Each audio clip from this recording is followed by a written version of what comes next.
तो तैयार हैं आप दुनिया के सबसे बड़े वेबिनार में। आगे बढ़ने से पहले 3 बातें बताऊंगा और फिर शुरू करते हैं आज का 100 मिनट 21 स्ट्रैटेजी।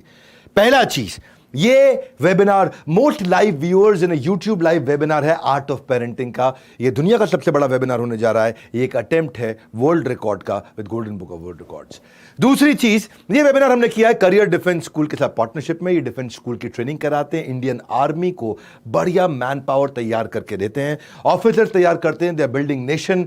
सैनिक स्कूल की तैयारी कराते हैं या मिलिट्री स्कूल की तैयारी कराते हैं, RIMC देहरादून वगैरह। तो करियर डिफेंस स्कूल, आपका भी धन्यवाद इसमें पार्टनरशिप करने के लिए और इस वेबिनार को दुनिया में फैलाने के लिए। और तीसरी चीज, अपना डायरी पेन अपने नोट्स के लिए रेडी रखिएगा, अनइंटरप्टेड इंटरनेट अपना रेडी रखिए, क्योंकि ये कंटिन्यूस चलेगा 21 स्ट्रैटेजी। ये मेरा 10वां वर्ल्ड रिकॉर्ड होने वाला है। कंफर्टेबल सीटिंग रखिए, मोबाइल चार्जर रखिए अपने पास, और कुछ वाटर और कुछ लाइट स्नैक्स जरूर रखिए मंचिंग के लिए, ताकि आप कंटिन्यूस देख सकें और इंटरप्शन ना हो। 3 बातें, वर्ल्ड रिकॉर्ड, दूसरा करियर डिफेंस और तीसरा तैयारी करके बैठिए। तो शुरू करते हैं 21 स्ट्रैटेजी 100 मिनट्स। धन्यवाद। अपने बच्चों का पालन ऐसे करो कि आपके बच्चे बड़े होकर के आप ही की कहानी को बड़े गर्व से सुनाएं। बच्चे क्या होते हैं? बच्चों के आंसू कड़वे होते हैं, उन्हें मीठा करना है। उनकी जिज्ञासा गहरी होती है, उसे शांत करना है। बच्चों का दुख बड़ा तीव्र होता है, उसे ले लेना है। बच्चों का दिल कोमल होता है, उसे कठोर नहीं बनाना। यह आयरॉनिकल हो जाता है, कई बार माता पिता गलती कर बैठते हैं। बचपन में उनको चलना बोलना खूब सिखाते हैं, चलो बोलो, और जब वो चलने बोलने लगता तो कहते हैं चुप बैठो। आज बात करेंगे पेरेंटिंग की। नमस्कार, विवेक बिंद्रा बोल रहा हूं, फाउंडर एंड CEO बड़ा business.com। पेरेंटिंग का स्टाइल, उसकी फैमिली का टाइप और वैल्यूज अब बदल चुके हैं, पूरी तरह बदल चुके हैं। और दुनिया का सबसे अच्छा पेरेंटिंग का वेबिनार, इससे ज्यादा क्वालिटी कंटेंट इस इंटरनेट यूनिवर्स पे कहीं भी अवेलेबल नहीं है। पहले ना जॉइंट फैमिलीज होती थी, अब न्यूक्लियर फैमिली है। पहले एक आदमी के 4-5 बच्चे होते थे, अब 1 या 2 होते हैं। पहले सब साथ बैठकर खाना खाते थे, अब अपने कमरों में खाना खाते हैं। आज के वेबिनार में मैं बदलते हुए समाज में वो 21 स्ट्रैटेजी देने वाला हूं जो सारी गेम चेंज कर देंगी। पेरेंटिंग पे इससे अच्छा वेबिनार इतिहास में ना कभी हुआ था और आसानी से भविष्य में नहीं होगा। ये मेरा अहंकार नहीं है, ये आपका मेरे लिए प्यार है। आपका प्यार वर्सेस अहंकार। पहली स्ट्रैटेजी से शुरू करते हैं। कनेक्शन, कनेक्शन, इसका तराजू क्या होता है? कनेक्शन होना चाहिए पहले, बाद में करेक्शन होना चाहिए। हर चाइल्ड के पास एक कप होता है, उस कप को बोलते हैं उसका इमोशनल कप। और हर एक का इमोशनल कप किसी बच्चे का खाली होता है, किसी बच्चे का भरा होता है। क्या होता है इमोशनल कप? समझ में नहीं आ रहा? इमोशनल कप के अंदर ना कुछ चीजें भरी होती हैं, जैसे प्रेम, अफेक्शन, सिक्योरिटी, अटेंशन। एक अगर जो बढ़िया कप होता है बच्चे का, जो बच्चा बड़ा स्टेबल, सैटिस्फाइड, मोटिवेटेड रहता है, ये वो बच्चा होता है जिसको friendship, quality time, love, affection, उसको प्रेज, अप्रिसिएशन, उसको ये वाला जो कप है, ये बहुत बढ़िया कप होता है। कई बार क्या करते हैं हम लोग, पॉजिटिव टच से कप को अच्छा करते हैं, पर कभी कभार कुछ चीजों से कप खाली हो जाता है। और खाली किसका कप होता है? किस बच्चे का? आपने कुछ बच्चे देखे होंगे लोनली, फेलियर की भावना, उनको कंपेयर और क्रिटिसाइज किया जाता है, अब्यूज किया जाता है, निग्लेक्ट किया जाता है, ह्यूमिलिएट किया जाता है, गाली बका जाता है। ये तराजू है दोनों। खाली कप, भरा कप, देखो वजन किस तरफ ज्यादा है। कप खाली तो नहीं आपके बच्चे का, अगर आपके बच्चे का कप खाली हुआ ना, और अगर वो लोनली फील किया, और अगर वो फेलियर फील किया, अब्यूज्ड फील किया, तो वो क्या करेगा? अपना कप जबरदस्ती इधर उधर से जाके भरेगा। और कैसे भरेगा? दूसरों के क्रेडिट को लेने की कोशिश करेगा, मैंने किया था ये। जो सफल है उससे जेलस हो जाएगा, जो जिसको सफलता मिल रही है उससे मिसबिहेव करेगा, टेंशन लेने के लिए मैनिपुलेट करेगा, झूठ बोलेगा। ऐसे समझो, आपने आइसबर्ग देखा ना, आइसबर्ग, असलियत आइसबर्ग से समझो आप। आइसबर्ग में बर्फ के नीचे, पानी में, समुद्र के नीचे बर्फ और ऊपर बर्फ। जो नीचे है वो होती है 80%, 82%, ऊपर होती है 18%, थोड़ी सी बर्फ। जो बच्चे का व्यवहार है वो ऊपर दिखता है आपको, लेकिन उसके अंदर मन में जो नहीं दिख रहा वो बहुत कुछ है। आइसबर्ग समुद्र में ऐसे ही होता है, जो नहीं दिख रहा होता पता नहीं चलता बड़ा कितना है। ऐसे ही बच्चे की जिंदगी में अंदर बहुत कुछ चल रहा है जो आपको पता नहीं चलता। बच्चा बोल नहीं पाता, कहता नहीं है, आपको अपना नहीं मानता है, वो आपका अपना होते हुए भी आपको अपना नहीं मानता है। जो अंदर की फीलिंग और बाहर का बिहेवियर दिखता है, फीलिंग दिखती नहीं। उसका सैडनेस, उसकी अनवांटेड होने की फीलिंग, उसका अनइन्वॉल्व, होपलेस होना, नर्वस होना, अनइन्वॉल्व होना, एम्बैरेस्ड होना, अनश्योर होना, डिस्ट्रेस रहना, ये सारी फीलिंग है। बिहेवियर क्या होते हैं? गुस्सा, स्क्रीमिंग, चिल्लाना, हाँ, भाग रहा है इधर उधर, सुन नहीं रहा, टॉलरेट नहीं कर रहा, कंट्रोल नहीं है, छुपता है, रोता है, झूठ बोलता है, ये बिहेवियर है। आप इन्हें कंट्रोल कर रहे हैं, लेकिन अंदर क्या भावना है? वो अटैक्ड फील कर रहा है, अलोन फील कर रहा है। तो बच्चे की अंदर की भावनाओं को ठीक करना है, बाहर का व्यवहार अपने आप ठीक हो जाएगा। इसके लिए आपको पहले कनेक्ट करना है, फिर थोड़ा करेक्ट करना है, बाद में फिर कनेक्ट करना है। हाँ, वो ये दुनिया जो है ना, आपके बच्चों के इमोशनल कप में छेद कर करके खाली करेगी। और ऐसा कर दो बच्चे को कि उसका इमोशनल कप कोई खाली ना कर पाए, उसको इतना प्रेम चाहिए होता है। यहां से हम शुरुआत करेंगे और पूरा वेबिनार आपको समझाऊंगा कि इमोशनल कप भरा कैसे जाता है। एक बात बताता हूं, इंटरनेट पर ढूंढने से भी आपको नहीं मिलेगा ऐसा न्यू एज पेरेंटिंग का ज्ञान, इसलिए ध्यान से अटेंड करना। इसलिए पूरा का पूरा प्रोग्राम। दूसरी स्ट्रैटेजी वो क्या है? Unlike teachers, parents are irreplaceable.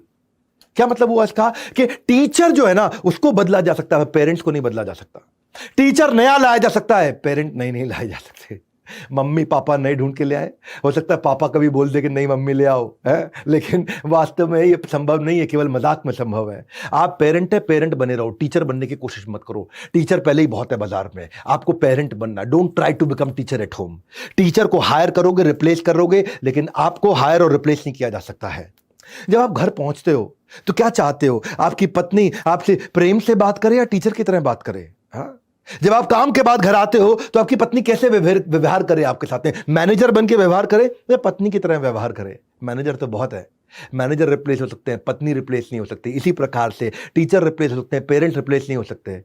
हमेशा चाइल्ड को क्या चाहिए? उसको चाहिए जब वो घर जाए तो उसको लविंग और केयरिंग पेरेंट मिले, एक और नया टीचर ना मिल जाए। क्योंकि पेरेंट जो है पहला मेंटर है, टीचर दूसरा मेंटर है।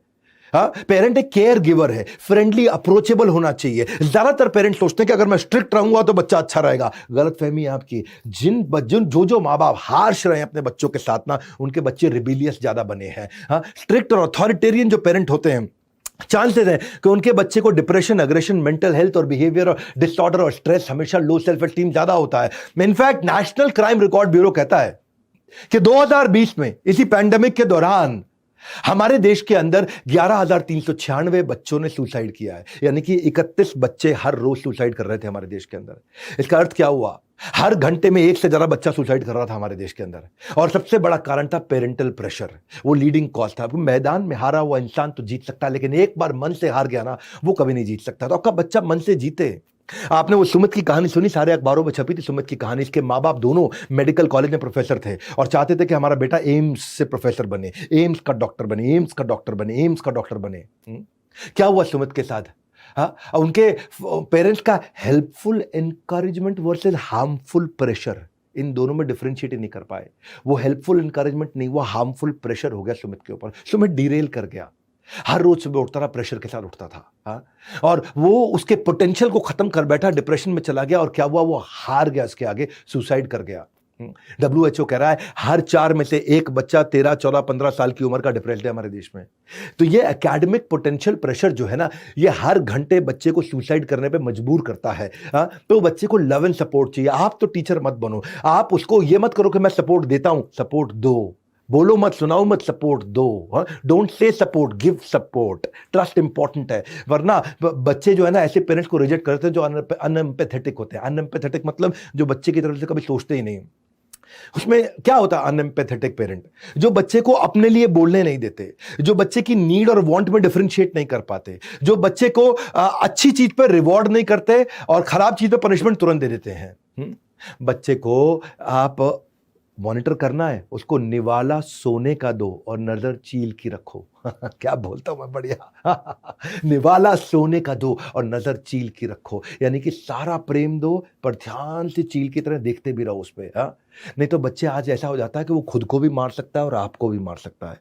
ग्रेटर नोएडा की वो कहानी सोसाइटी में आपको पता है, जो बच्चे को बाद में इंदौर से ढूंढ के पकड़ा गया था। क्या हुआ था ग्रेटर नोएडा की वो सोसाइटी में? वो उसकी माँ सारा दिन उसको किच किच किच किच किच किच किच किच करती रहती थी और माँ और बहन दोनों का मर्डर करके रात भाग गया था वो। बच्चे बड़ों की बात सुनने में हमेशा अच्छे नहीं होते, लेकिन उन्हें कॉपी करने में अच्छे होते हैं। आप गुस्सा दिखाएंगे तो वो भी गुस्सा आएगा, अगर आप फोर्स यूज करेंगे तो वो फोर्स यूज करना सीखेगा, आप चिल्लाएंगे तो वो चिल्लाना सीखेगा। इसका मतलब क्या है कि बच्चों के साथ हमेशा सारी बात उनकी मानते रहो? नहीं, ये नहीं कह रहा।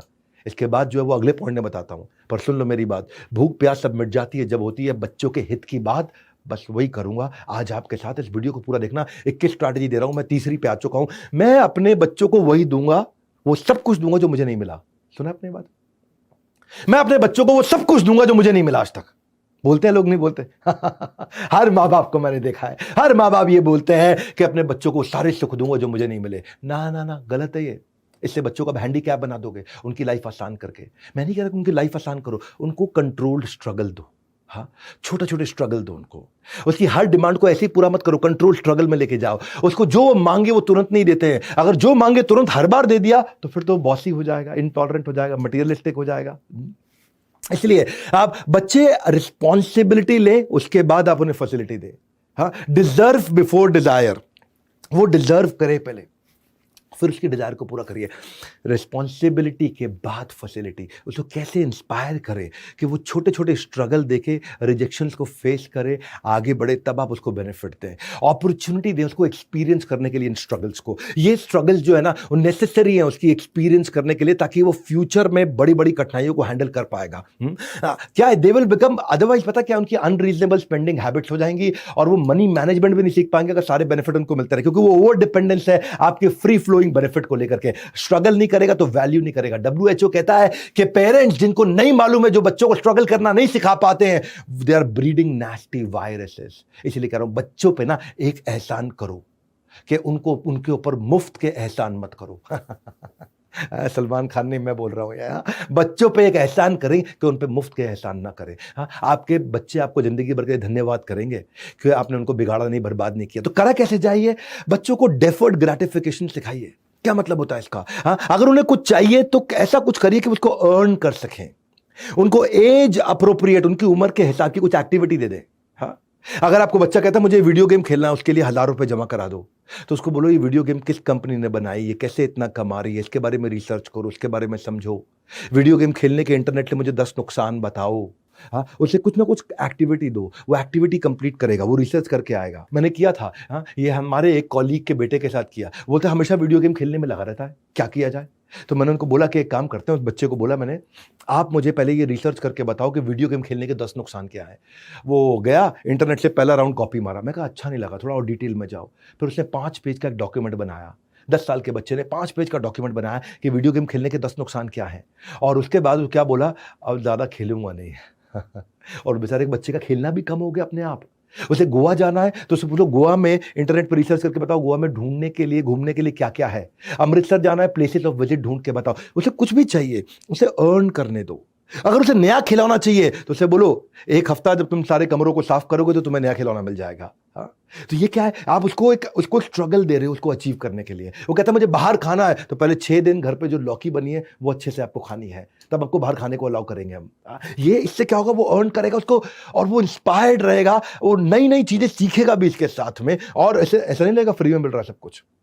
बस यही है, हमें ये बहुत जरूरी है सीखना कि बच्चों को हम ऐसे इंटेलिजेंट स्ट्रगल्स दें। हाँ, मैंने भी जब हमारी कंपनी को बिल्ड किया ना, तो हमने बड़ा बिजनेस जूनियर, आजकल आप सब जानते हैं सबके सब बड़ा बिजनेस जूनियर की बहुत बात कर रहे हैं, क्योंकि जूनियर में हमने एग्जाम के साथ भी, एग्जाम के बाद भी पूरा एक नया करिकुलम बना दिया है। इसमें हमने 22 स्टेट बोर्ड कवर किए, 2 नेशनल बोर्ड कवर किए हैं, 2 इंटरनेशनल बोर्ड, 26 बोर्ड कवर किए हैं। अब छोटा बच्चा, उसको rhymes, English, EVS, mathematics, art and craft, रीमा बोलते हैं इसको, उसकी लर्निंग मेथोडोलॉजी में LKG से लेकर के हमने 10,000 गेम्स डाल दी टॉडलर्स के लिए, फ्लैश कार्ड डाले, ताकि बच्चा अगर सीखे तो सीखने में उसको मजा भी आए। उसको राइम्स भी 26 सेकंड के लूप में चलाते हैं हम लोग, कर्सिव राइटिंग सिखाते हैं हमारी ऐप के अंदर। हमने बहुत सस्ता कोर्स लॉन्च किया, बड़ा बिजनेस जूनियर, बहुत अफोर्डेबल कर दिया है। इंग्लिश के फोनेटिक्स, उसको वोकैब स्किल, थेरेपी, सब कुछ सीखना, हैंड राइटिंग, उसको प्रिंट आउट निकाल करके हैंड राइटिंग सीख सकता है हमारे साथ में, pattern hand writing, small capital कैसे सीखेगा। अगर आपके बच्चे को भी कुछ करना है ना ऐसा कि पापा मुझे ऐसा चाहिए, मुझे वैसा चाहिए, उसको बोलो बड़ा बिजनेस ऐप पे जाओ, स्पेशल B सेक्शन में हाउ टू स्पेल सीखो, वहां जाके जनरल नॉलेज सेक्शन में जाओ, जनरल नॉलेज बढ़ाओ, वहां पे museum, moral story, history, puzzle game, conceptual, उसको बोलो ऐप पे जाओ, इतनी एक्टिविटी करके दिखाओ, फिर आपको मैं ये दूंगा। उसको बोलो सेक्शन 2 इंप्रूव GK में जाओ, जनरल नॉलेज इंप्रूव करो, तब मैं करके दूंगा। ये स्ट्रगल के बाद जब आप उसको बेनिफिट देते हो, उसके बाद जो बेनिफिट है वो अर्नड बेनिफिट है, फिर वो आपसे बिना बात के हर चीज नहीं मांगेगा। बच्चों की हर समस्या का ना ये जो प्रोग्राम दे रहा हूं, ये बनेगा सूत्रधार। आगे बढ़ते हैं और समझते हैं टिप नंबर 4। टिप नंबर 4 क्या है? मक्खी मम्मी वर्सेस मधुमक्खी मम्मी है जी। ये 2 तरह की मम्मी होती है, मक्खी मम्मी और मधुमक्खी मम्मी। ये कौन सी होती है जी? मक्खी मम्मी ये वो है जो मक्खी क्या करती है, हाँ, पूरे के पूरे बगीचे में मल मूत्र को ढूंढ के उस पर बैठ जाती है। मधुमक्खी पूरे बगीचे में फल और फूल ढूंढ करके उस पर जाके बैठ जाती है। कई मम्मियाँ ऐसी होती हैं जो हर समय बच्चों की कमियों को ढूंढ के उस पर बैठी रहती हैं, और कई मम्मियाँ होती हैं जो बच्चों की अच्छाइयों को, ताकत को ढूंढ के उसकी बात करती हैं। आज भी एक सर्वे बताता है कि 90% मम्मियां मधुमक्खी मम्मी की तरह हैं। मैंने आपको आसान भाषा में करने के लिए शब्द इस्तेमाल किया है। मुद्दा आप समझिए, आप हमेशा हर समय बच्चों की नेगेटिव को ढूंढ के, इसकी तो हैंडराइटिंग खराब है जी, एक जगह टिक के नहीं बैठता, बोलता ही नहीं है, तो अब बहुत शरारती है, टीचर हमेशा इसकी शिकायत करते हैं। शर्मा जी के बेटे को देखो, वर्मा जी के बेटे को देखो, उससे सीखो, इससे सीखो, इसका पढ़ाई में मन नहीं लगता है, पूरा दिन खिलवा लो, पूरा दिन खिलवा लो। 10% पेरेंट्स हैं केवल जो मधुमक्खी मम्मी है, जो बच्चे की ताकत को ढूंढते हैं, एनकरेज करते हैं और उसको और काम पे लगाते हैं और बढ़िया से लगता है, उसकी यूनिक स्ट्रेंथ को ढूंढते हैं। हर बच्चा यूनिक है, उसके पास अपनी एक ताकत है, उसको कंपेयर मत करो, उसे क्रिटिसाइज मत करो। ज्यादा क्रिटिकल पेरेंट है ना, बच्चे को बर्बाद कर देते हैं। हाँ, तो ये इंपीड करता है बच्चे के लिए। उसको रिवॉर्ड दोगे, उस पर असर खत्म हो जाएगा, पनिशमेंट दोगे, असर खत्म हो जाएगा। और ऐसा बच्चा, उसको बड़ी खुशी छोटी दिखाई देने लगती है और छोटा सा दुख बहुत बड़ा दिखने लग जाता है। दोबारा बोलूंगा, मैं क्या बोलता हूं, क्या बढ़िया बोल देता हूं मैं। हाँ, उसको बड़ी खुशी छोटी दिखती है और छोटा दुख बहुत बड़ा दिखने लग जाता है, और बच्चा आपके साथ आपका अपना रहता नहीं है। ऐसा बच्चा, उसको 1 घंटा बैठ के पढ़ने के लिए अगर बोलो आधा घंटा पढ़ता है तो तारीफ करोगे, आधा घंटा पढ़ा, वेरी गुड यार, वेरी गुड, हाँ वेरी गुड, अप्रिशिएट करो। मक्खी मत बनो, मधुमक्खी बनो। अगर वो खूब तैयारी करता है और पास नहीं होता तो कोई बात नहीं, उसको तैयारी की शाबाशी दो। फेल होने के लिए गाली मत दो, तैयारी की शाबाशी दो। हाँ, ओवर एम्फसाइज करोगे हर समय मिस्टेक पे ना, तो परमानेंट नेगेटिव बिलीफ में उसके एंटर कर जाएगा, मेरे से कुछ हो ही नहीं सकता, मैं कुछ कर ही नहीं सकता। क्योंकि पेरेंट्स जो है ना, वो पहला चश्मा होते हैं बच्चे का। पहली बार अगर दुनिया को देखता है ना बच्चा, तो पेरेंट्स के चश्मों से देख करके देखता है। इसलिए ये जो मक्खी मम्मी जो है ना, वो हमेशा या तो बच्चे को मारेगी, बिना बात के मारेगी, इग्नोर करेगी उसके प्रश्नों को, उसके इंक्विजिटिवनेस को, वो ध्यान से सुनना नहीं बच्चे की बात को। जो बच्चा नहीं कह रहा है तो उसको तो बिल्कुल नहीं समझना, जब जो कह रहा है उसको नहीं समझ रहे तो नहीं कह रहा, उसको कौन समझ लेता है। और कभी कभार तो बच्चा अच्छा करता है तो माँ बोलती, देखा मैंने करा है, मैंने करा है। उसके क्रेडिट को क्यों ले रहे हो? बच्चे से क्या कंपेरिजन? हाँ, बच्चे देखा मेरे कारण के, मैं, मेरी जैसी मां ना होती ना कहीं का नहीं। क्यों बच्चे के साथ कंपैरिजन? शर्म आनी चाहिए। कठोर बोल रहा हूं आज आपको, लेकिन ये वीडियो आपकी गेम चेंज कर देगा। हाँ, बच्चे को दूसरों के सामने डिसिप्लिन नहीं किया जाता, अकेले में किया जाता है। क्योंकि कई बार क्या करते हैं, हर समय एडवाइस करते हैं, एनकरेजमेंट देते नहीं। उसने कुछ अच्छा किया, उससे प्राउड फील नहीं किया, वो कोई मेडल लेके आया स्पोर्ट्स का, स्पोर्ट्स कौन देखता है जी। हाँ, उसकी अचीवमेंट पे कोई अच्छा रिएक्शन नहीं, और जब वो कोई गलती करे तुरंत पकड़ लो उसको। इसको बोलते हैं बैड पेरेंटिंग। और ये केवल एक एक्ट नहीं है, ये आपकी आदत है बैड पेरेंटिंग। पुअर पेरेंटिंग जो है ना, इंटेंशनल नहीं होती। मैं जानता हूं आपकी इच्छा थी बच्चा आगे बढ़े, लेकिन ये इंटेंशनल नहीं, कॉन्सिक्वेंशियल है। कॉन्सिक्वेंस तो उसके आएंगे। आप गलती से गलत पेरेंटिंग करो, जानबूझ के गलत पेरेंटिंग करो, नुकसान तो होगा ही होगा। आप badly parented child is a lost child. इसीलिए जब आप टीनेजर्स को जब हैंडल करते हो ना, आपने सुना होगा बच्चे वो कैसे हैं, जानते हैं आप, वो क्या बोलते हैं आपके पीछे से, आपको पता नहीं है। वो आपके पीछे से बोलते हैं मेरे पेरेंट्स अच्छे नहीं है। वो इसके पेरेंट्स ज़्यादा प्यार करते हैं अपने बच्चे को। हमारे पेरेंट्स ने हमारे लिए किया ही क्या है आज तक। काश में किसी और के घर पैदा हुआ होता। आपसे ज़्यादा नैरो माइंडेड पेरेंट्स नहीं हो सकते किसी के, वो ऐसा भी बोल देते हैं। इसलिए मधुमक्खी मम्मी बनने के लिए पेरेंट्स जो है सीईओ होते हैं, चीफ एनकरेजिंग ऑफिसर। करेक्ट नहीं करना है, कनेक्ट करना है। Catch him doing right things, catch him doing right things. 3 बार और बोलूंगा, catch him doing right things. सही काम करे पकड़ो उसको, जैसे वो अच्छा काम करे उसको पकड़ो, catch him doing right things. उसने कुछ अच्छा किया वहां तारीफ करो, catch him doing right things. Compare, complain, criticise नहीं, रिकॉग्नाइज, रिफॉर्म, रेक्टिफाई। उनको आइडेंटिफाई करने में मदद करो कि उसकी ताकत क्या है। उसको इंस्पायर करो कि अपनी हॉबीज को परस्यू करे। इन्वॉल्विंग पेरेंट बनो, इन्फॉर्मिंग पेरेंट मत बनो। हर समय उसके सही थॉट प्रोसेस को प्रेज करो, प्रेज करो। पब्लिक में उसकी तारीफ होती है, अकेले में उसको गाली दी जाती है, डांटा थोड़ा बहुत जाता है तो रिप्रिमांड, और कभी डांटा जाए बिना कारण के, वो कभी मत कर देना भैया। हाँ, याद रखो, actions that are appreciated gets repeated. जिस व्यवहार पे दोगे पुरस्कार उसी को दोहराएगा बार बार। अपने बच्चों का पालन ऐसे करो कि आपके बच्चे आगे चल के अपने खुद के बच्चों को आपकी कहानी सुनाएं, बड़े गर्व से सुनाएं। याद रखना, ये कंटेंट है खाली सोना, अगर छूट गया तो पड़ेगा आपको रोना। चलते हैं 5वीं स्ट्रैटेजी पे, personal possession versus shared possession. ये क्या है 5वां point, personal possession versus shared possession. इसको ऐसे समझते हैं कि जो पुराना ट्रेंड होता था ना, वहां पे कपड़े शेयर करना, खिलौने शेयर करना, किताबें शेयर करना। ये किताब कोई मांग के ले जाता था, घर से आकर के पढ़ते थे, चॉकलेट भी आती थी, सब मिलके खाते थे। लेकिन नया ट्रेंड क्या है आजकल के शहरों के माँ बाप? क्या है, ये सोनू का है, ये मोनू का है, तू अपने पास रख, तू अपने पास रख। हाँ, सबका अलग अलग ला देते हैं। हाँ? तू अपना खा, तू अपना खा, दोनों अपने अपने खिलौने से खेलो, ये तेरी टी शर्ट या तेरी टी शर्ट, यहां गड़बड़ हो जाता है। क्योंकि अब उसको आदत पड़ने लग जाता है, क्योंकि आजकल के जो माँ बाप हैं शहरों के, उनको लगता है चिक चिक से बचो, आपस में लड़ेंगे, इससे अच्छा दोनों का एक एक ला दो, नहीं तेरा ये तेरा, अब कोई बहस नहीं चाहिए हमारे को, चिक चिक, उनको चिक चिक नहीं चाहिए। इस चक्कर में, अपने कंफर्ट के चक्कर में वो बच्चे को एक दूसरे के साथ शेयर करना सिखाना भूल गए हैं। और फिर पर्सनल पोजेशन, ये मेरा, ये सेल्फिशनेस, ये मेरा, सेल्फ सेंटर्ड। हाँ, और बच्चों को क्या चाहिए, उनको चाहिए कि वो सीखें, शेयर करें, उससे उनके अंदर कोऑपरेट करने की, नेगोशिएट करने की भावना आएगी। अगर वो शेयर करेगा तो कोलैबोरेशन सीखेगा, नहीं करेगा तो आइसोलेशन में चला जाएगा, कोऑपरेशन की जगह कॉन्फ्लिक्ट करेगा, उसके अंदर दूसरों की लगे फीलिंग की जगह इनडिफरेंट हो जाएगा, वो दूसरों के लिए सेंसिटिव होने की जगह इनसेंसिटिव हो जाएगा, वो किसी को समझेगा नहीं, अंडरस्टैंड नहीं, इग्नोर करेगा सामने वाले के इमोशंस को। वार्मथ होता है ना, वार्मथ, प्यार, अपनापन, वो होने की जगह कोल्ड हो जाएगा, ये मेरा है, ये मेरा है, ये मेरा है। केयरिंग की जगह अनकेयरिंग, डिसलाइकिंग, कम्युनिकेट नहीं करेगा, डिस्टेंस रखेगा। लव की जगह यही सब चीजें, फुलफिलमेंट की फीलिंग और हॉलो की फीलिंग का डिफरेंस समझना है। शेयरिंग ऑफ द टॉय जो होता है वो अपने आप नेचुरली तो बच्चे में आएगा नहीं, नेचुरली बच्चा शेयर नहीं करता, उसको सिखाना पड़ता है धीरे धीरे। शेयरिंग का एक इतिहास है। हाँ, इतिहास, कबीले में लोग हुआ करते थे ना जंगल में, वो भी जब कोई शिकार करते थे तो बाजू के कबीले वाले के साथ भी शेयर करते थे, आओ भैया हमने इतना खाने भोजन का अरेंजमेंट किया, आप भी ले लो। अच्छा ये बताओ जंगल में कहाँ पे शिकार करें, कैसे करें, तुम्हारा क्या आइडिया, अपना आइडिया शेयर करो। एक दूसरे से चीजें शेयर करते थे, आइडिया शेयर करते थे, फिर बार्टर चालू हुआ, और बार्टर के बाद फिर बिजनेस चालू हुआ। हाँ, ये एक्सट्रीमली एडवांटेजियस है, ये इससे उसका मॉरल डेवलपमेंट भी होगा बच्चे का। उसको एनकरेज करो शेयर करने के लिए, क्योंकि शेयरिंग में ना उसको कॉम्प्रोमाइज सीखेगा, वो फेयरनेस सीखेगा। हाँ, वो ये सीखेगा कि मैं अगर इसको दूंगा तो मुझे कुछ मिल भी सकता है। इसलिए आप बच्चों के साथ ऐसी game Khelo, turn by turn वाली गेम खेलो। तुम मुझे ग्रीन ब्लॉक्स दो, मैं तुम्हें रेड ब्लॉक दूंगा। अब ये तुम्हारी टर्न है, अब ये मेरी टर्न है। वो शेयर, उनसे बात करो कि जब तुमने अपने खिलौने उसको दिए थे खेलने के लिए, मेरे को बहुत बढ़िया लगा, पापा को अच्छा लगा मैंने दिए खिलौने से खेलने के लिए। हाँ, देखो वो जो लड़की आई थी उसने तुम्हारी बहन को अपनी डॉल दी, कितनी प्यारी बच्ची है। हाँ, देखो तुम्हारी बहन ने तुम्हारे को दिया, कितनी प्यारी। ये जब आप ऐसे उसको एग्जाम्पल्स दोगे ना, बच्चे को धीरे धीरे ट्रेन करोगे, उनको प्रेज और अटेंशन दोगे इस बात पे, जब वो अच्छा करेंगे। I like the way you let Aryan play with your train. आपने आर्यन को अपनी ट्रेन के साथ खेलने दिया, अच्छा लगा मुझे देख करके, क्या बात है। हाँ, और जब आप, और अगर कोई ले भी जाता है खिलौना आपके बेटे से, तो उसे बोलो टेम्पररी है, आ जाएगा वापस, परमानेंट जिंदगी भर के लिए नहीं चला गया है। ऐसे सिखाओ उसको धीरे धीरे, नहीं सिखाओगे तो नहीं सीखेगा, सिखाओगे तो सीखेगा। पर आपका क्या है, शॉर्टकट, ये तेरा ले ले, अलग अलग कर ले। हाँ, ये गलत सिस्टम चालू कर दिया है। अगर आपका बच्चा शेयर नहीं भी करना चाहता है तो घबराइए मत, घबराइए मत। ऐसे शुरू करिए, जो वो बिल्कुल इस्तेमाल नहीं करता वो शेयर कराना शुरू कर दीजिए। जो वो बिल्कुल यूज नहीं कर, बेबी स्टेप लो ना।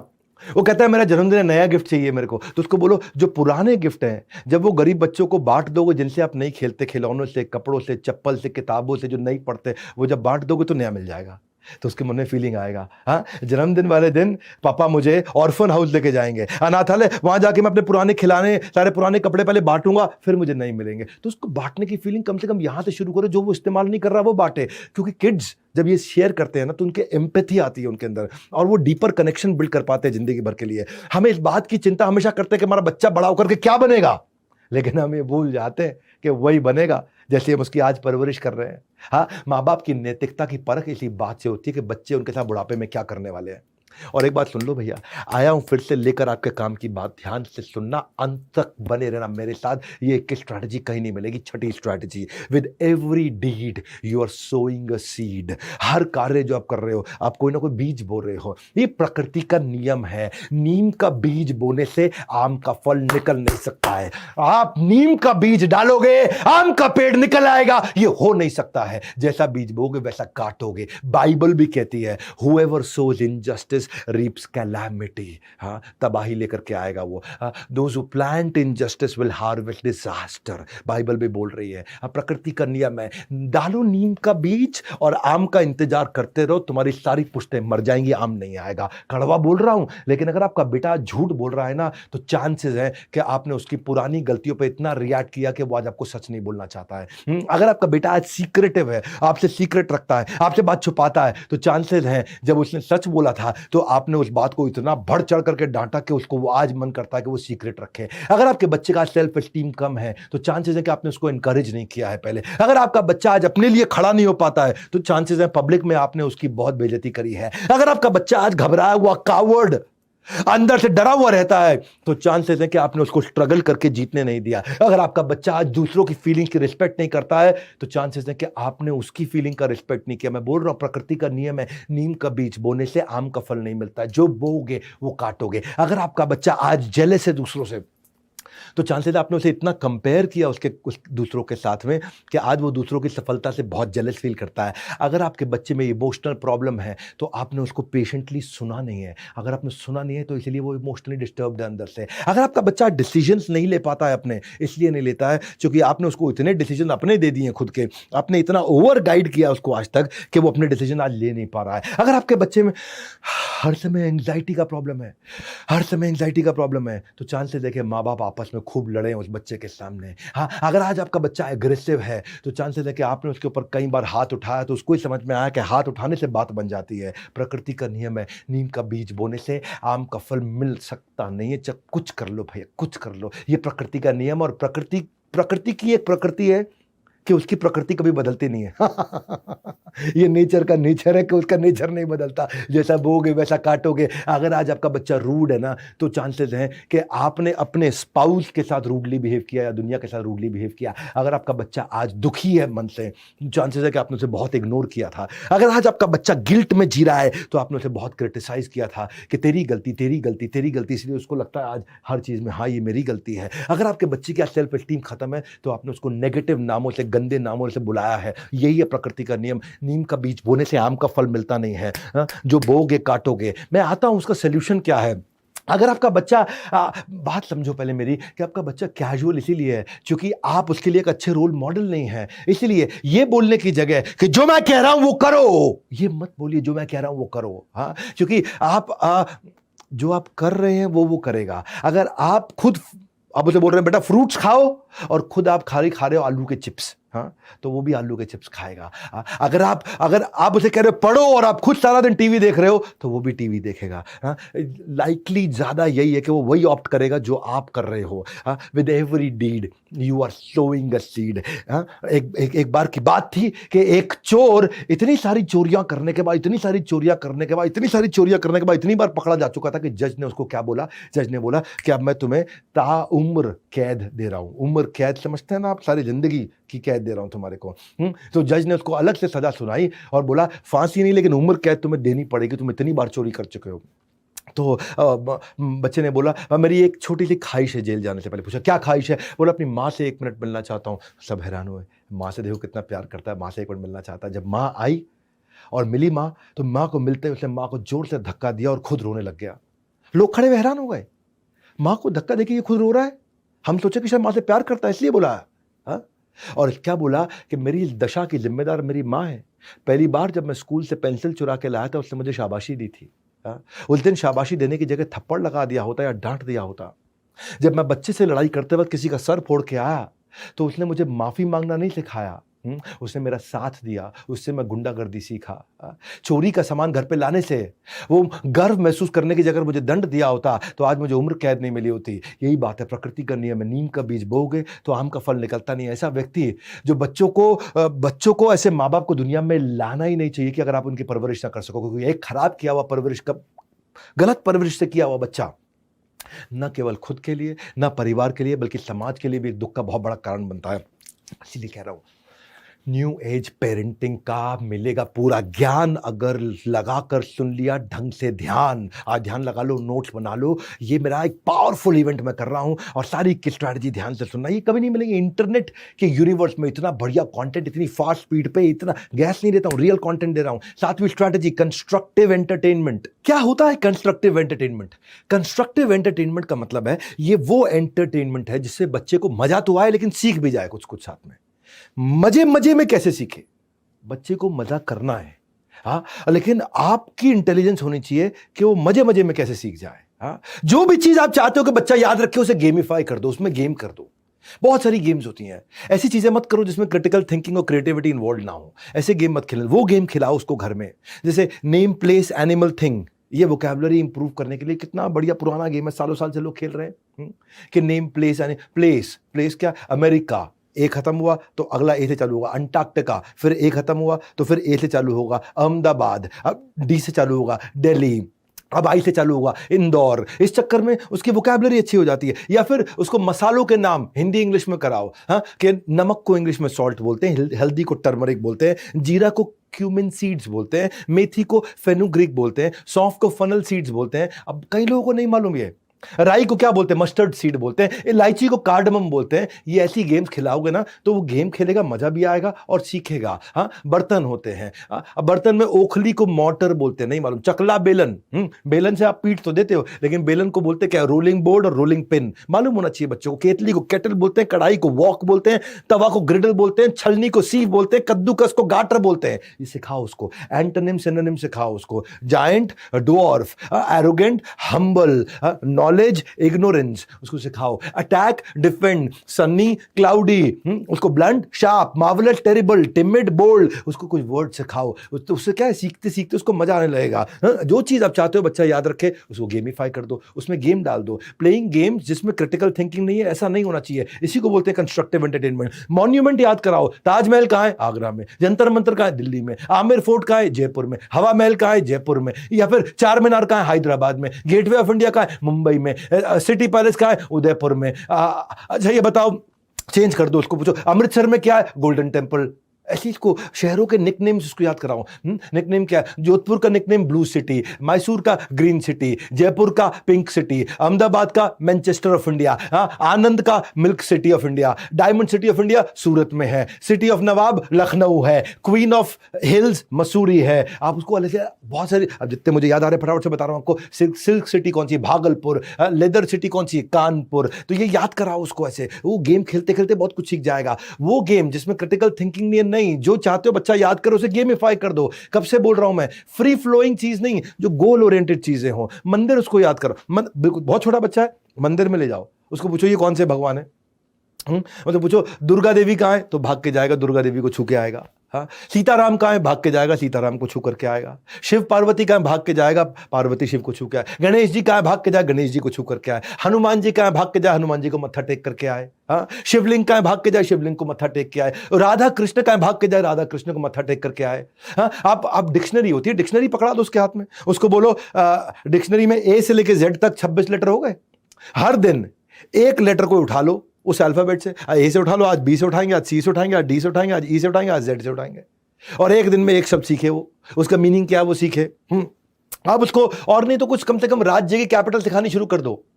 आप गूगल बॉय का इंटरव्यू देखा था आपने हमारे बड़ा भारत चैनल पे, मेरे ख्याल 2 मिलियन व्यूज हो चुके होंगे।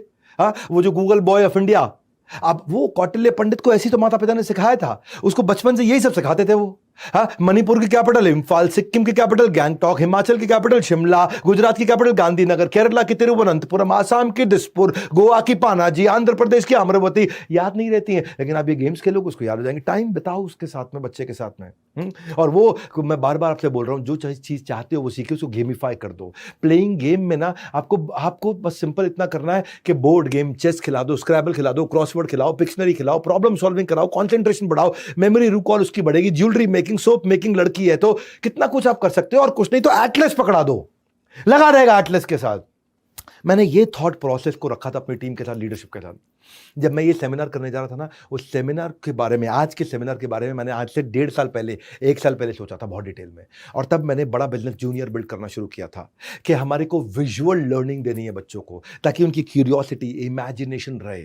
और वही बड़ा बिजनेस जूनियर हमने किया। Fun, quizzes, drag and drop, match the column, real life video, caterpillar butterfly कैसे बनती है उसकी रियल लाइफ वीडियो दी हमने। कंसेप्चुअल क्लैरिटी आ जाती है उससे बच्चों को। अगर सिविक्स भी सिखानी है उसको, रीजनल कल्चरल डाइवर्सिटी को विजुअली सिखाया हमने बड़ा बिजनेस जूनियर के अंदर।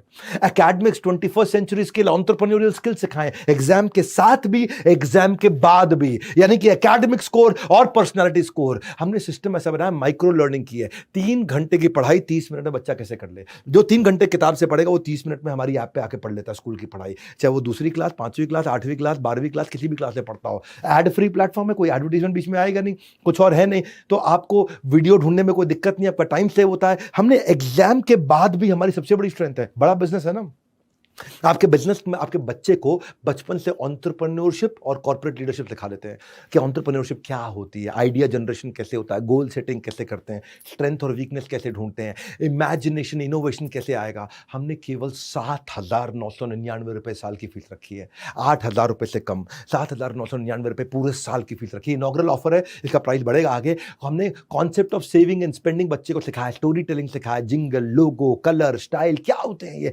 ब्रांड कैसे बनाओगे कल को अपनी लाइफ में जब बिजनेस बिल्ड करोगे, टेक्नोलॉजी कोडिंग कैसे सीखोगे, प्रोडक्ट की जर्नी कैसे बनाओगे, यूआई यूएक्स कैसे तैयार करोगे, मिनिमम वायबल प्रोडक्ट कैसे तैयार करोगे।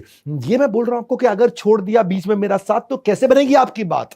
ये बड़ा बिजनेस जूनियर, ये पेड प्रोडक्ट है हमारा 7,999 का। फिलहाल उसकी बात बाद में करूंगा, पहले भी 8वीं स्ट्रैटेजी पे आता हूं, change in behaviour versus change in belief.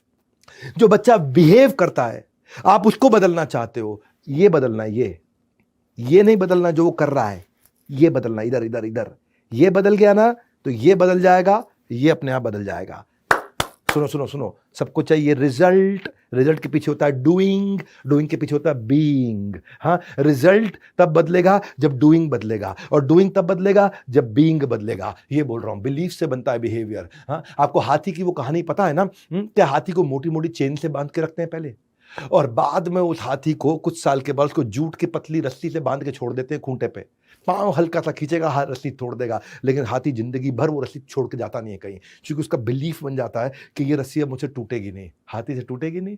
अरे ऐसी ऐसी तो सैकड़ों रस्सियां रोज तोड़े, वो हर मिनट में तोड़े, लेकिन वो हाथी तोड़ता नहीं है क्योंकि उसका बिलीफ बदल जाता है। ऐसे बच्चे का बिलीफ बदलना है, बिहेवियर नहीं बदलना है। हाँ, वो कैसे सोचे ये बदलना है। उसको सॉरी बुलवाना नहीं है, उसको सॉरी सोचवाना है। वो सोचे, उसको थैंक यू जबरदस्ती बुलवाना नहीं है, उसको थैंक यू सोचने लायक बनाना है, तो बोल तो वो अपने आप देगा।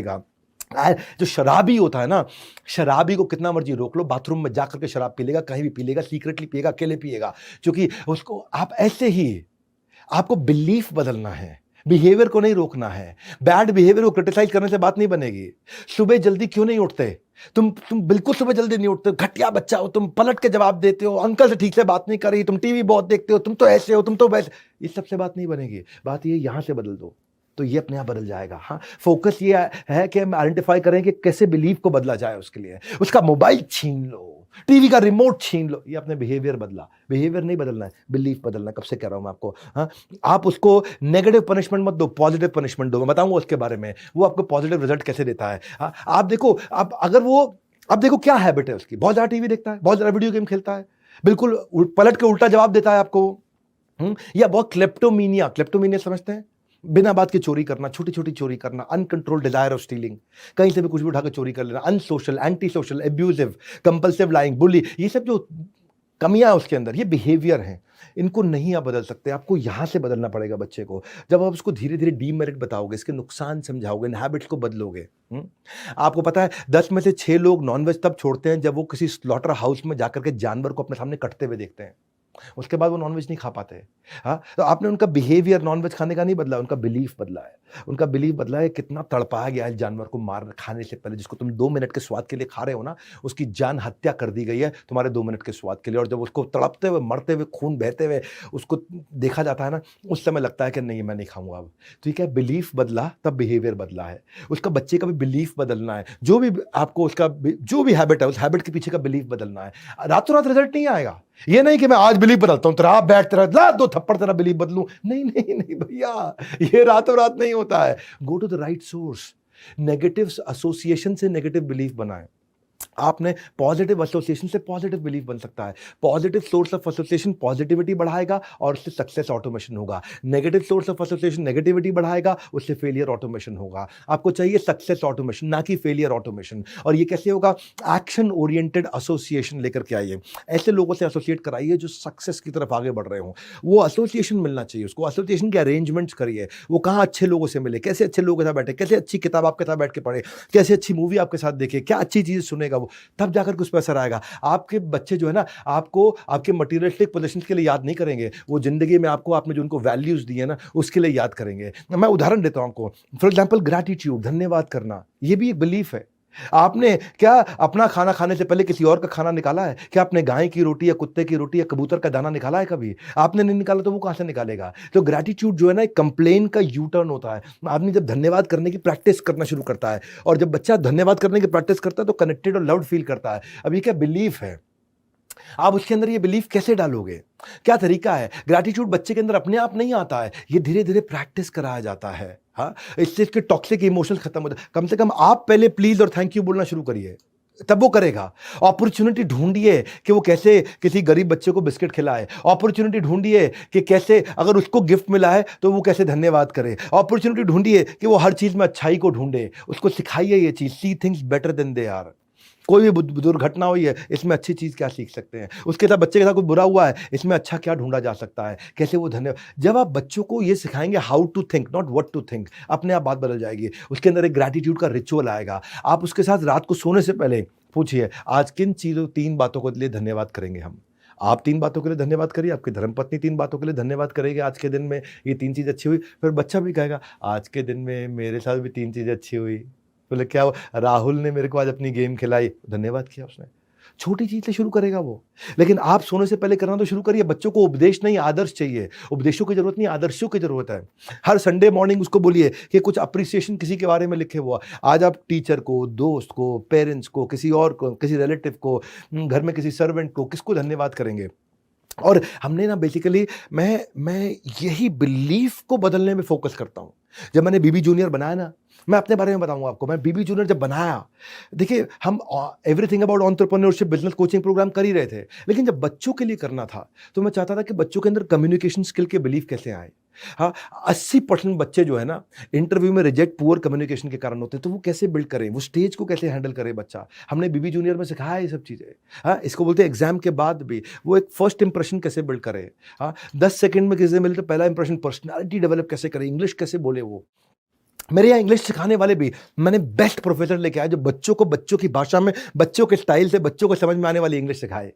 बच्चा टाइम मैनेजमेंट कैसे करे, written communication, social etiquette, public speaking, exam का स्ट्रेस कैसे मैनेज करे। मैंने बीबी जूनियर को 2 हिस्सों में डिवाइड किया है।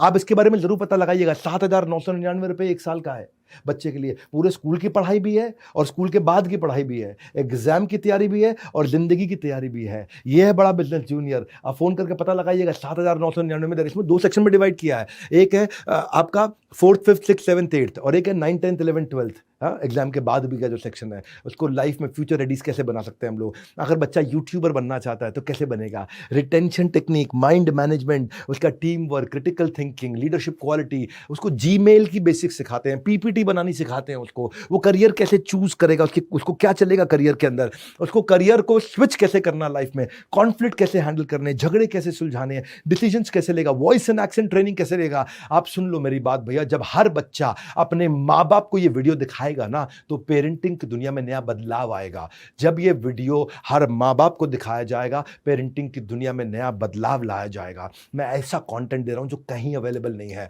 मैं चल रहा हूं 9वीं स्ट्रैटेजी पे। बड़ा बिजनेस जूनियर तो मैं रेवोल्यूशन लेके आया हूं, लेकिन आज के वीडियो में जो 21 स्ट्रैटेजी के रेवोल्यूशन है, गेम चेंजर है। 9वां सुनिए, build a culture of reading.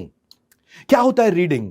हाँ, आपको पता है गाड़ी अगर गराज में पड़ी रहे तो पक्का खराब हो जाएगी, कभी नहीं चल सकती। मशीन अगर अनयूज पड़ी रहे पक्का खराब हो, जंग लग जाएगा, नहीं चल सकती। उसी तरह ब्रेन को अगर इन्वॉल्व नहीं किया जाए, कंटिन्यूस लर्निंग ना हो, तो वो भी खराब हो जाता है, रिजल्ट नहीं देता है। रीडिंग से ना सेल्फ फुलफिलमेंट, क्रिएटिविटी, इनोवेशन और ब्रेन की वर्किंग, लाइफ लंबी हो जाती है बच्चे की। वो डाइवर्स और मीनिंगफुल तरीके से नई नॉलेज को एक्वायर करता है। लेकिन बच्चा पढ़ना नहीं चाहता। आप कहोगे भाई साहब मेरा बच्चा पढ़ता नहीं, ये सब बोल तो आप अच्छा रहे हो, मेरा बच्चा कैसे पढ़ेगा? रातों रात नहीं पढ़ेगा। हाँ, इसके लिए आपको उसको प्रैक्टिस करानी पड़ेगी। एक बात बताऊं, जिनकी पढ़ने की आदत है ना, उनका डिमेंशिया खत्म हो जाता है। डिमेंशिया समझते हैं? भूलने की बीमारी। हाँ, जिन माँ बाप को भूलने की बीमारी है ना ज़्यादा, जो 40, 45, 50 की उम्र के बाद भूलने लगते हैं, इसका कारण ये भी है कि वो ज़रा पढ़ते नहीं है। उन्होंने वेल ऑयल्ड मशीन नहीं रखा है यहाँ पे। आपका स्पीड ऑफ लर्निंग प्रोसेस बढ़ता है। क्यों? क्योंकि न्यूरॉन होते हैं ना ब्रेन के, वो खुलते हैं, न्यूरल पाथवे खुलते हैं। जब ब्रेन के अंदर करोड़ों अरबों न्यूरल पाथवे खुलते हैं तो इंपल्स अंदर ट्रैवल करता है, उसके अंदर आपकी फास्टर लर्निंग होती है। क्योंकि ब्रेन के अंदर की फैकल्टीज खुलती हैं तो कंटेंट अंदर एब्जॉर्ब होता है। हाँ, आप जो आदमी ज़्यादा पढ़ता है ना, he can actually think big and out of the box. वो बड़ा सोच सकता है, बाहर सोच सकता है, नया सोच सकता है। क्योंकि आज का रीडर कल का लीडर है। सुन लो भैया क्या बोल रहा हूं, आज का रीडर कल का लीडर है। जो ऐसे कहते हैं कि not all readers are leaders but all leaders are readers for sure. इसीलिए कहते हैं किताब जैसा वफादार कोई भी दोस्त नहीं है। बिल गेट्स 50 किताब एक साल में पढ़ते हैं, जुकरबर्ग एक किताब 2 हफ्ते में पढ़ता है, मुकेश अंबानी 2 घंटा रोज पढ़ते हैं, स्टीव जॉब्स एक किताब हर महीने, गांधी ने 11,000 किताबें अपनी जिंदगी में पढ़ी थी, बराक ओबामा 1 घंटा रोज पढ़ते हैं, जैक मा, या मैं खुद भी रोज 2 घंटा पढ़ता हूं। मेरे को ऐसा लगता है कि जब भी कोई टेलीविजन ऑन कर दे तो उस समय आप दूसरे कमरे में जाकर के पढ़ना शुरू कर दो, इसलिए टेलीविजन आपका सबसे अच्छा दोस्त है। एक बात बता दूं आपको, रीडिंग को इंस्पायरिंग बनाया जा सकता है, लेकिन अगर बच्चे को कुछ भी पढ़ने का मन नहीं कर रहा तो ये देखो कि क्या पढ़ने का मन कर सकता है उसका। पढ़ना अपने आप में इंस्पायरिंग नहीं होता, लेकिन अगर पढ़ने को किसी गोल के साथ लिंक कर दें, हाँ, आप एक रीडिंग का स्पेस बनाइए घर में और बच्चे को एक पर्पस दीजिए छोटा सा कि ये क्यों पढ़ना है। पढ़ना है, पढ़ो पढ़ो पढ़ो नहीं, क्यों पढ़ें, इसको पढ़ने से क्या फायदा होगा। पहले दिमाग में कॉन्सेप्ट डालें, फिर वो कंटेंट पढ़ेगा। हाँ, उसको बताएं कि ये टास्क सीखेंगे हम पढ़ने से, आप भी पढ़ो मैं भी पढ़ूंगा, ये टास्क सीखेंगे। हाँ, उसको सीखने पे फोकस करिए रीडिंग से पहले, लर्निंग बिफोर रीडिंग। लर्निंग को गोल बनाइए, क्या सीखेंगे, क्या नई चीज सीखने वाला है मेरे बेटे आज तो बता, इस हफ्ते में हम क्या सीखेंगे नया, इस हफ्ते में हम कोडिंग का ये चैप्टर सीखेंगे, मतलब ये मुद्दा सीखेंगे, ये नई चीज सीखेंगे। हाँ, ये सीखेंगे कि भाई फ्लाइट की टिकट बुक कैसे कराई जाती है, ट्रेन की टिकट बुक कैसे कराई जाती है, अब उसके अराउंड पढ़ो। तो उसे कोई गोल दे दिया तो वो ढूंढ ढूंढ के पढ़ना शुरू कर देगा। लर्निंग को ऑब्जेक्टिव बनाओ, रीडिंग को ऑब्जेक्टिव बनाओ। रीडिंग कभी भी अच्छी नहीं होती, इंस्पायरिंग नहीं होती है। सीखने के लिए रीडिंग करना है, रीडिंग करने के लिए रीडिंग नहीं करना है। उसको बोलो पढ़ पढ़ पढ़ पढ़ पढ़, नहीं पढ़ेगा, लेकिन उसको समझ में आ जाए कि रीडिंग से मुझे क्या सीखने को मिले, क्या एप्लीकेशन मिले, क्यों पढ़ना है, इसका पर्पस मिल जाए। क्योंकि रीडिंग जो है ना वो contributing activity, absolute activity, reading सब कुछ नहीं है जिंदगी में। मैं ये नहीं कह रहा रीडिंग का कल्चर बनाओ, रीडिंग करनी कर, रीडिंग क्यों करूं, उसको पर्पस हो तो रीडिंग अपने आप करेगा वो। हाँ, आग सीने में लगाते, पीछे नहीं लगाते। सीने में आग लगाओगे, पीछे आग लगाओगे जल जाएगा, सीने में आग लगाओगे इतिहास रच देगा। उसके सीने में आग लगाओ, ये पढ़ना क्यों है, उसको इंस्पायर्ड रीडिंग, प्रेस्क्राइब्ड रीडिंग नहीं, प्रेशराइज्ड रीडिंग नहीं, inspired reading. Reading self driven हो जाए उसके लिए। और अगर वो पढ़े तो उसको सक्सेस को सेलिब्रेट करो।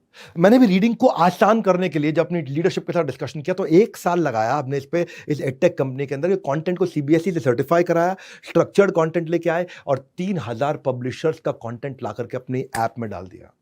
आज मैं डंके की चोट पे कह सकता हूं, बड़ा बिजनेस जूनियर खरीदने के बाद आपको इस पब्लिशर की, उस पब्लिशर की, फलाने की, ढिकाने की, सबकी किताब खरीदने की जरूरत नहीं। बाइलिंगुअल बनाया कि रीडिंग आसान हो जाए बच्चे के लिए, हिंदी में भी इंग्लिश में भी, उसका ऑडियो भी डाल दिया, वीडियो भी डाल दिया, यूकेजी भी डाल दिया और 12th तक डाल दिया, on the fly Hindi English. और फिर भी अगर आप चाहते हो इंटरनेट बंद करना है तो इंटरनेट बंद कर दो, बच्चा मोबाइल में ऑफलाइन पढ़ सकता है। हमारे यहाँ पे हमारी ऐप में हमने ऑफलाइन का मोड डाल दिया कि ये ना हो कि बच्चा इंटरनेट पे कुछ और करने लग जाए। टॉपर की आंसर शीट डाल दी, जितने भी टॉपर्स हैं उन्होंने इस क्वेश्चन को कैसे सॉल्व किया। हाँ, ये 10th और 9th क्लास में होता है। ये बच्चों से जुड़ी हर समस्या को कह पाओगे अब बस। लेकिन उससे पहले आगे बढ़ते हैं, समझते हैं टिप नंबर 10। 10वीं strategy, inspirational story for growth mindset. कहानी याद रह जाती है, स्टोरी जिससे ग्रोथ होती हो बच्चे की। सुनो मेरी बात को, स्टोरी ऐसी कहानी जिससे आपके बच्चे की ग्रोथ होती हो। कब कर सकते हैं? बेड टाइम, स्लीप टाइम, ये कहानी का टाइम होता है। याद है दादा दादी नाना नानी की कहानियां? आज भी होनी चाहिए। आज भी आप इंटेलिजेंटली ग्रोथ ओरिएंटेड कहानी सुना। विक्रम बेताल की कहानी नहीं चाहिए हमें, वो कहानी चाहिए जिस कहानी से बच्चे की ग्रोथ होती हो। हाँ, वो आप इसलिए वेब सीरीज को बायोग्राफीज में कन्वर्ट कर दो। घर पे कोई वेब सीरीज नहीं चलनी चाहिए, केवल बायोग्राफी चलनी चाहिए। वो स्टोरी, वो आउटकम ओरिएंटेड कंटेंट जो कंज्यूम कर रहे हैं हम लोग। हाँ, ये नहीं कि आज आपने ये ठीक नहीं किया, आज आपने वो ठीक नहीं किया, आज आपने ये गलत किया। एक इंस्पिरेशनल पर्सनालिटी स्टोरी उठाइए और उसका डीप ब्रीफ करिए बच्चे के साथ। बायोग्राफी से ना बच्चे को इंसाइट मिलेगा कि वो कैसे हैंडल करेगा क्राइसिस को। कई मूवीज है बायोग्राफी पे जहां पे वो समझ पाया कि कॉम्प्लेक्स प्रॉब्लम को कैसे सॉल्व करूंगा मैं। बच्चे को सीखने को मिलता है बायोपिक में, वो एक ऑर्डिनरी आदमी एक्स्ट्राऑर्डिनरी हीरो कैसे बनता है, बायोपिक में वो सीखता है। ये जो इंस्पिरेशनल मूवीज होती हैं, बायोपिक होती है, ये एक अप्रोच है जिससे आप एक डिप्रेशन के मरीज को भी बाहर निकाल सकते हो, मूड डिसऑर्डर से लोगों को ठीक कर सकते हो। बायोग्राफी से पता चलता है कि मुझे क्या नहीं करना है। मैरी कॉम देखी है आपने, महेंद्र सिंह धोनी की मूवी देखी है आपने, ये सब क्या बड़ी पावरफुल बायोग्राफी है। आप इन्वेस्ट कर रहे हो अप्रिशिएटिंग एसेट में, जिसको सारी जिंदगी अपने साथ लेकर के जाएंगे, उनको साथ में बैठ करके दिखाओगे उन्हें। गुंजन, वो पायलट जो पहली बनी थी, फाइटर पायलट हमारे देश की, उसकी बायोग्राफी दिखाओगे, वो सोचेगा पान सिंह तोमर स्पोर्ट्समैन कैसे बना था, आगे बढ़ा था, वो उसके बारे में सोचेगा। वो ये सोचेगा कि मैं कैसे इस बायोग्राफी से मैं सीख सकता हूं। भाग मिल्खा भाग से सीखूंगा, बुधिया सिंह से सीखूंगा, सांड की आंख से सीखूंगा, सूरमा से सीखूंगा। वो ये सीखेगा, दंगल से सीखेगा, भगत सिंह से सीखेगा, कौन प्रवीण तांबे, वो सीखेगा। सुभाष चंद्र बोस की कहानी सुनाइए उसको, नीरजा की कहानी सुनाइए, वो जो एयर होस्टेस थी। एक एक्सीलेंट तरीका है कि अपने बच्चे की मेमोरी को बिल्ड करना, उसके अंदर एक संस्कार डालना। वो स्टोरीज हैं, उसके पास एक रेफरेंस पॉइंट आ जाता है, ये कर सकता है तो मैं भी कर सकता हूँ, इसने करके दिखाया तो मैं भी कर लूंगा। If he can do I can do, एक कैन डू एटीट्यूड आ जाता है उसके अंदर। उसके अंदर वो संस्कार आना शुरू होता है, वो रेफरेंस पॉइंट का। और वो मोटिवेशनल कंटेंट जब आपके साथ कैन डू एटीट्यूड का वो लेगा ना, तो वो जब उस मूवी के अंदर अपने से नीचे को देखेगा तो ग्रैटिट्यूड महसूस करेगा, भगवान आपने बहुत कुछ दिया। और अपने से ऊपर वाले को देखेगा तो एटीट्यूड बिल्ड करेगा कि मैं भी वहां पहुंच सकूं। तो ग्रैटिट्यूड भी होगा, एटीट्यूड भी होगा। Lower for gratitude, higher for attitude, दोनों बिल्ड करेगा। उसको झुंड दिखाओ, कैसे अमिताभ बच्चन ने झुग्गी झोपड़ी के बच्चों की फुटबॉल टीम बनाई। सुपर 30 दिखाओ, कैसे उन्होंने गरीब बच्चों को पढ़ाया। शेरशाह, पान सिंह तोमर, शकुंतला देवी, 1983 जो मूवी कपिल देव की बनी थी वर्ल्ड कप के ऊपर, हवाई दादा, पैडमैन, गुरु, एलओसी, कितनी बढ़िया बढ़िया मूवी है। साइना, एयरलिफ्ट, चक दे इंडिया, ये सब प्रॉब्लम सॉल्विंग और गेम चेंजर कंटेंट है। और इसका कोई सब्स्टिट्यूट नहीं होता है भैया। देखो, या तो आप एक्सपीरियंस खुद कर लो या दूसरे के एक्सपीरियंस से सीख लो। और यहां पे बायोपिक मूवी से वो दूसरे के एक्सपीरियंस से सीख सकता है। हमने बड़ा बिजनेस जूनियर के अंदर भी इतनी स्टोरी टेलिंग करी है। और मैं ये बता रहा हूं, हमारा बड़ा बिजनेस जूनियर 7,999 में जो आज दे रहे हैं ना, गेम चेंजर है। ये कंटेंट है शुद्ध देसी घी के समान। जो आज वीडियो दे रहा हूं ना, कोई स्ट्रैटेजी, ये शुद्ध देसी घी के समान, इसलिए लगा के रखो पूरा ध्यान। 11वीं strategy, compulsory device free dinner. क्या होता है compulsory device free dinner? Dinner के टाइम पे कोई डिवाइस नहीं। डिनर एक ऐसा टाइम है जब सारे मां बाप और बच्चे सब इकट्ठे बैठते हैं। पिता भी है, मां भी है, बच्चे भी हैं, दादा भी है, दादी भी है। डिवाइस फ्री कर दो उस समय। ये रियल प्राइम टाइम है। जैसे टीवी वाले बोलते हैं, न्यूज वाले, prime time, prime time, prime time show, prime time show. भाई साहब, ये आपके परिवार का प्राइम टाइम है। मील टाइम का मतलब फील टाइम, ये फील टाइम है। जिसके साथ हमें दोस्ती करनी होती है ना भाई साहब, रिश्ता मजबूत करना होता है, उसको हम घर पे डिनर पे बुलाते हैं या उसके घर पे डिनर पे जाते हैं। अगर आपको अपने बच्चों से दोस्ती करनी है, उनसे रिश्ता मजबूत करना है, तो फेस टू फेस टाइम उनके साथ बैठिए। ये वो कॉमन टाइम है जिससे में आप सबके सब घर पे होते हैं। एक रिसर्च कहती है कि अगर डिनर के टाइम पे केवल फोन वहां पड़ा भी हो ना, तो वो भी क्वालिटी ऑफ कॉन्वर्सेशन को डिस्ट्रैक्ट कर सकता है। फोन दूर कर दो। 70% फैमिलीज आज हमारे देश के अंदर परमानेंट टीवी चला के रखती हैं खाने के टाइम पे। अलग अलग टीवी सीरियल चले जा रहे हैं, पता नहीं कौन कौन से चल रहे हैं। घर की पॉलिटिक्स के टीवी सीरियल चल रहे हैं वहां पे। औरतें, माँ बैठ करके, दादियां सब देख रही हैं बैठ के, दिमाग खराब कर रखा है। National centre for addiction in Columbia university वो क्या बोलती है, जो माँ बाप के साथ बच्चे बैठ के आराम से टेबल पे खाना खाते हैं, जमीन पे या बिस्तरे बैठ के खाते हैं, वो जिंदगी में आगे ड्रग्स यूज करना, उनके चांसेस बहुत घट जाते हैं। स्कूल में अच्छा परफॉर्म करते हैं और उनकी जिंदगी में बिहेवियर के इश्यूज नहीं आते हैं। फैमिली बॉन्ड बनेगा ना, बॉन्ड बनेगा और पता चलेगा अरे हमारे घर वाले भी अच्छे लोग हैं। अच्छे लोग हैं मेरे घर वाले, उनको जानने का मौका मिलेगा, उनके साथ बैठेंगे। It is beautiful time. और इनफैक्ट आजकल तो दुनिया के अंदर कितने रेस्टोरेंट आ गए हैं, वो कहते हैं कि अगर आपने अपना मोबाइल बाहर रिसेप्शन पे जमा करा दिया, या किसी रेस्टोरेंट में लॉकर होता है, अब यहाँ पे लॉकर में जमा करा दीजिए, या किसी रेस्टोरेंट में चिड़िया का केज नहीं होता, वहाँ केज खोल के देते हैं, इसके अंदर जमा करा दीजिए, तो आपको रेस्टोरेंट में हम 20% डिस्काउंट देंगे खाना खाने पे। तो देखिए, शास्त्रों में बताया गया, ददाति प्रति गृह्णाति गुह्यम आख्याति पृच्छति भुंक्ते भुंजते चैव षड्विधम प्रीति लक्षणम। 6 चीजें बताई गई हैं कि किसी से रिश्ता बनाना 6 चीजें करनी चाहिए। गिफ्ट देना, गिफ्ट लेना, अपने दिल की बात कहना, सामने वाले की दिल की बात सुनना, उनको भोजन कराना, उनके यहाँ भोजन करना। तो 6 में से 4 चीजें तो आप कर ही सकते हो अपने बच्चों के साथ। उनसे दिल की बात कहना, दिल की बात सुनना, उनको भोजन खिलाना, उनके साथ बैठ के भोजन खाना। ये 4 चीजें तो आप कर ही सकते हो। पावरफुल है, ये गेम चेंजर है, क्योंकि टीवी आपकी बुद्धि को सक कर लेगा। एक रिसर्च हुआ था, 300 लोगों में 150 लोगों को मोबाइल दिया खाना खाने के साथ साथ, और बाकी 150 लोगों को केवल खाना खाने के लिए दिया कि साथ बैठ के खाना खा लो। और बाद में पूछा गया किसका क्वालिटी टाइम अच्छा था, और ऐसा पता चला कि जिन्होंने बिना मोबाइल के खाना खाया उनका क्वालिटी टाइम और इमोशन ज़्यादा अच्छा था। सुनो सुनो सुनो भैया, आज का प्रोग्राम आपको जीवन भर रहेगा याद, क्योंकि आपने जो दे दिया मेरा साथ, अब कोई नहीं देगा आपकी पेरेंटिंग स्किल्स को मात। क्योंकि आपने दे दिया मेरा साथ, कोई नहीं दे सकता आपको मात। पकड़ते हैं 12वीं strategy, morning time is caring time, yelling is damaging. बहुत सारी माएँ गलती कर बैठती हैं मॉर्निंग के अंदर, बच्चों को सुबह उठाते वक्त चिल्ला के उठाती हैं, उठ जा कुंभकर्ण, कितना सोएगा तू, सोता रहेगा, तेरा स्कूल छूट जाएगा, चीखना चिल्लाना, बच्चे का दिन भी खराब होगा, आपका दिन भी खराब होगा। मॉर्निंग में बच्चे के साथ ऐसे कभी नहीं उठाते चिल्ला के उसको, ना पति को ना बच्चे को जोर से चिल्ला के कभी नहीं उठाते। हाँ, आज इस समय एक स्कूल के जो काउंसलर होते हैं, वहाँ सर्वे में बताया गया कि सबसे ज़्यादा बच्चे इस बात से परेशान है कि हर दिन मेरी माँ मुझ पर सुबह सुबह चिल्लाती है। हाँ, वहाँ पूछते हैं, how should I deal with my mom, she yells at me early morning for no reason. बच्चे बोलते मेरी माँ के पास का सीरियस एंगर इशू है, मैं और नहीं ले सकता इसको, मैं और नहीं ले सकता। अपसेट रहते हैं बच्चे इसको लेकर के। स्कूल काउंसलर में सबसे बड़ा इशू ये आ रहा है, जैसे बच्चे बोलते हैं हर रोज़ मेरी माँ मुझे सुबह रुला करके स्कूल भेजती है, हर रोज़ सुबह चिल्लाती है मेरे ऊपर। हाँ, हर every day she makes me cry every morning. मैं रोज़ रात को सोते हुए डरता हूँ कि there will be no day where I will wake up without fear और टीयर। हाँ, या तो मैं रोऊंगा या मैं घबराऊंगा, वो रोज़ हो रहा है मेरे साथ में। ये जो है ना, आज बच्चे, और ऐसा करोगे ना तो बच्चे डिसेंसिटाइज हो जाएंगे, बिल्कुल वो सेंसिटिव नहीं रहेंगे इन सब चीज़ों को, ढीठ हो जाएंगे, बिल्कुल बर्बाद हो जाएंगे। वैसे मैं समझ सकता हूँ कि माँ ऐसा करती क्यों है। माँ ऐसा इसलिए करती है क्योंकि उसकी खुद की बहुत टेंशन है। क्योंकि एक मिडिल क्लास हाउस होल्ड के अंदर जहाँ नौकर चाकर बहुत सारे नहीं है, वहाँ पे थोड़ा सा भी ऑल्ट्रेशन होता है तो सारे शेड्यूल खराब हो जाते हैं। क्योंकि सास ससुर को चाय चाहिए ना, हस्बैंड को नाश्ता चाहिए, सामान पैक करके दो, जूता किधर, मौजा किधर, कच्छा किधर, कपड़ा किधर, फटाफट दो। वो पति अपना चिल्ला रहा है, बच्चों की स्कूल की बस है, वो मिस ना हो जाए, सास ससुर अपना मांगे, देवर भी है, उसकी शादी नहीं हुई तो देवर को भी ध्यान रखो, उसको भी चाय बना के। अरे इतनी दिक्कत चल रही है सुबह सुबह, इसलिए माँ परेशान होती है। और माँ का सैचुरेशन पॉइंट आ जाता है, और माँ का blood pressure, heart rate, adrenaline level सब बढ़ता है, वही बच्चे का भी बढ़ने लगता है। ये पैसिव स्मोकिंग की तरह है। ये माँ का गुस्सा बच्चे के अंदर जाता है, ये पैसिव स्मोकिंग की तरह है। और माँ इसलिए चिल्लाती है, माँ को लगता है मैं चिल्लाऊंगी तो मैं कंट्रोल में फील करूंगी, मैं डोमिनेट कर पाऊंगी, तो लोग मेरी सुनेंगे, इसलिए मेरे को चिल्लाना चाहिए। नहीं सर, क्रिएटिव तरीका निकालो। क्योंकि अगर बच्चा छोटा है ना, तो वो ये समझ नहीं पाता है कि ये चिल्लाना, ये थ्रेट मेरे लिए असली है कि नकली है। छोटे बच्चे को फ़र्क समझ में नहीं आता कि ये रियल थ्रेट है कि अनरियल थ्रेट है।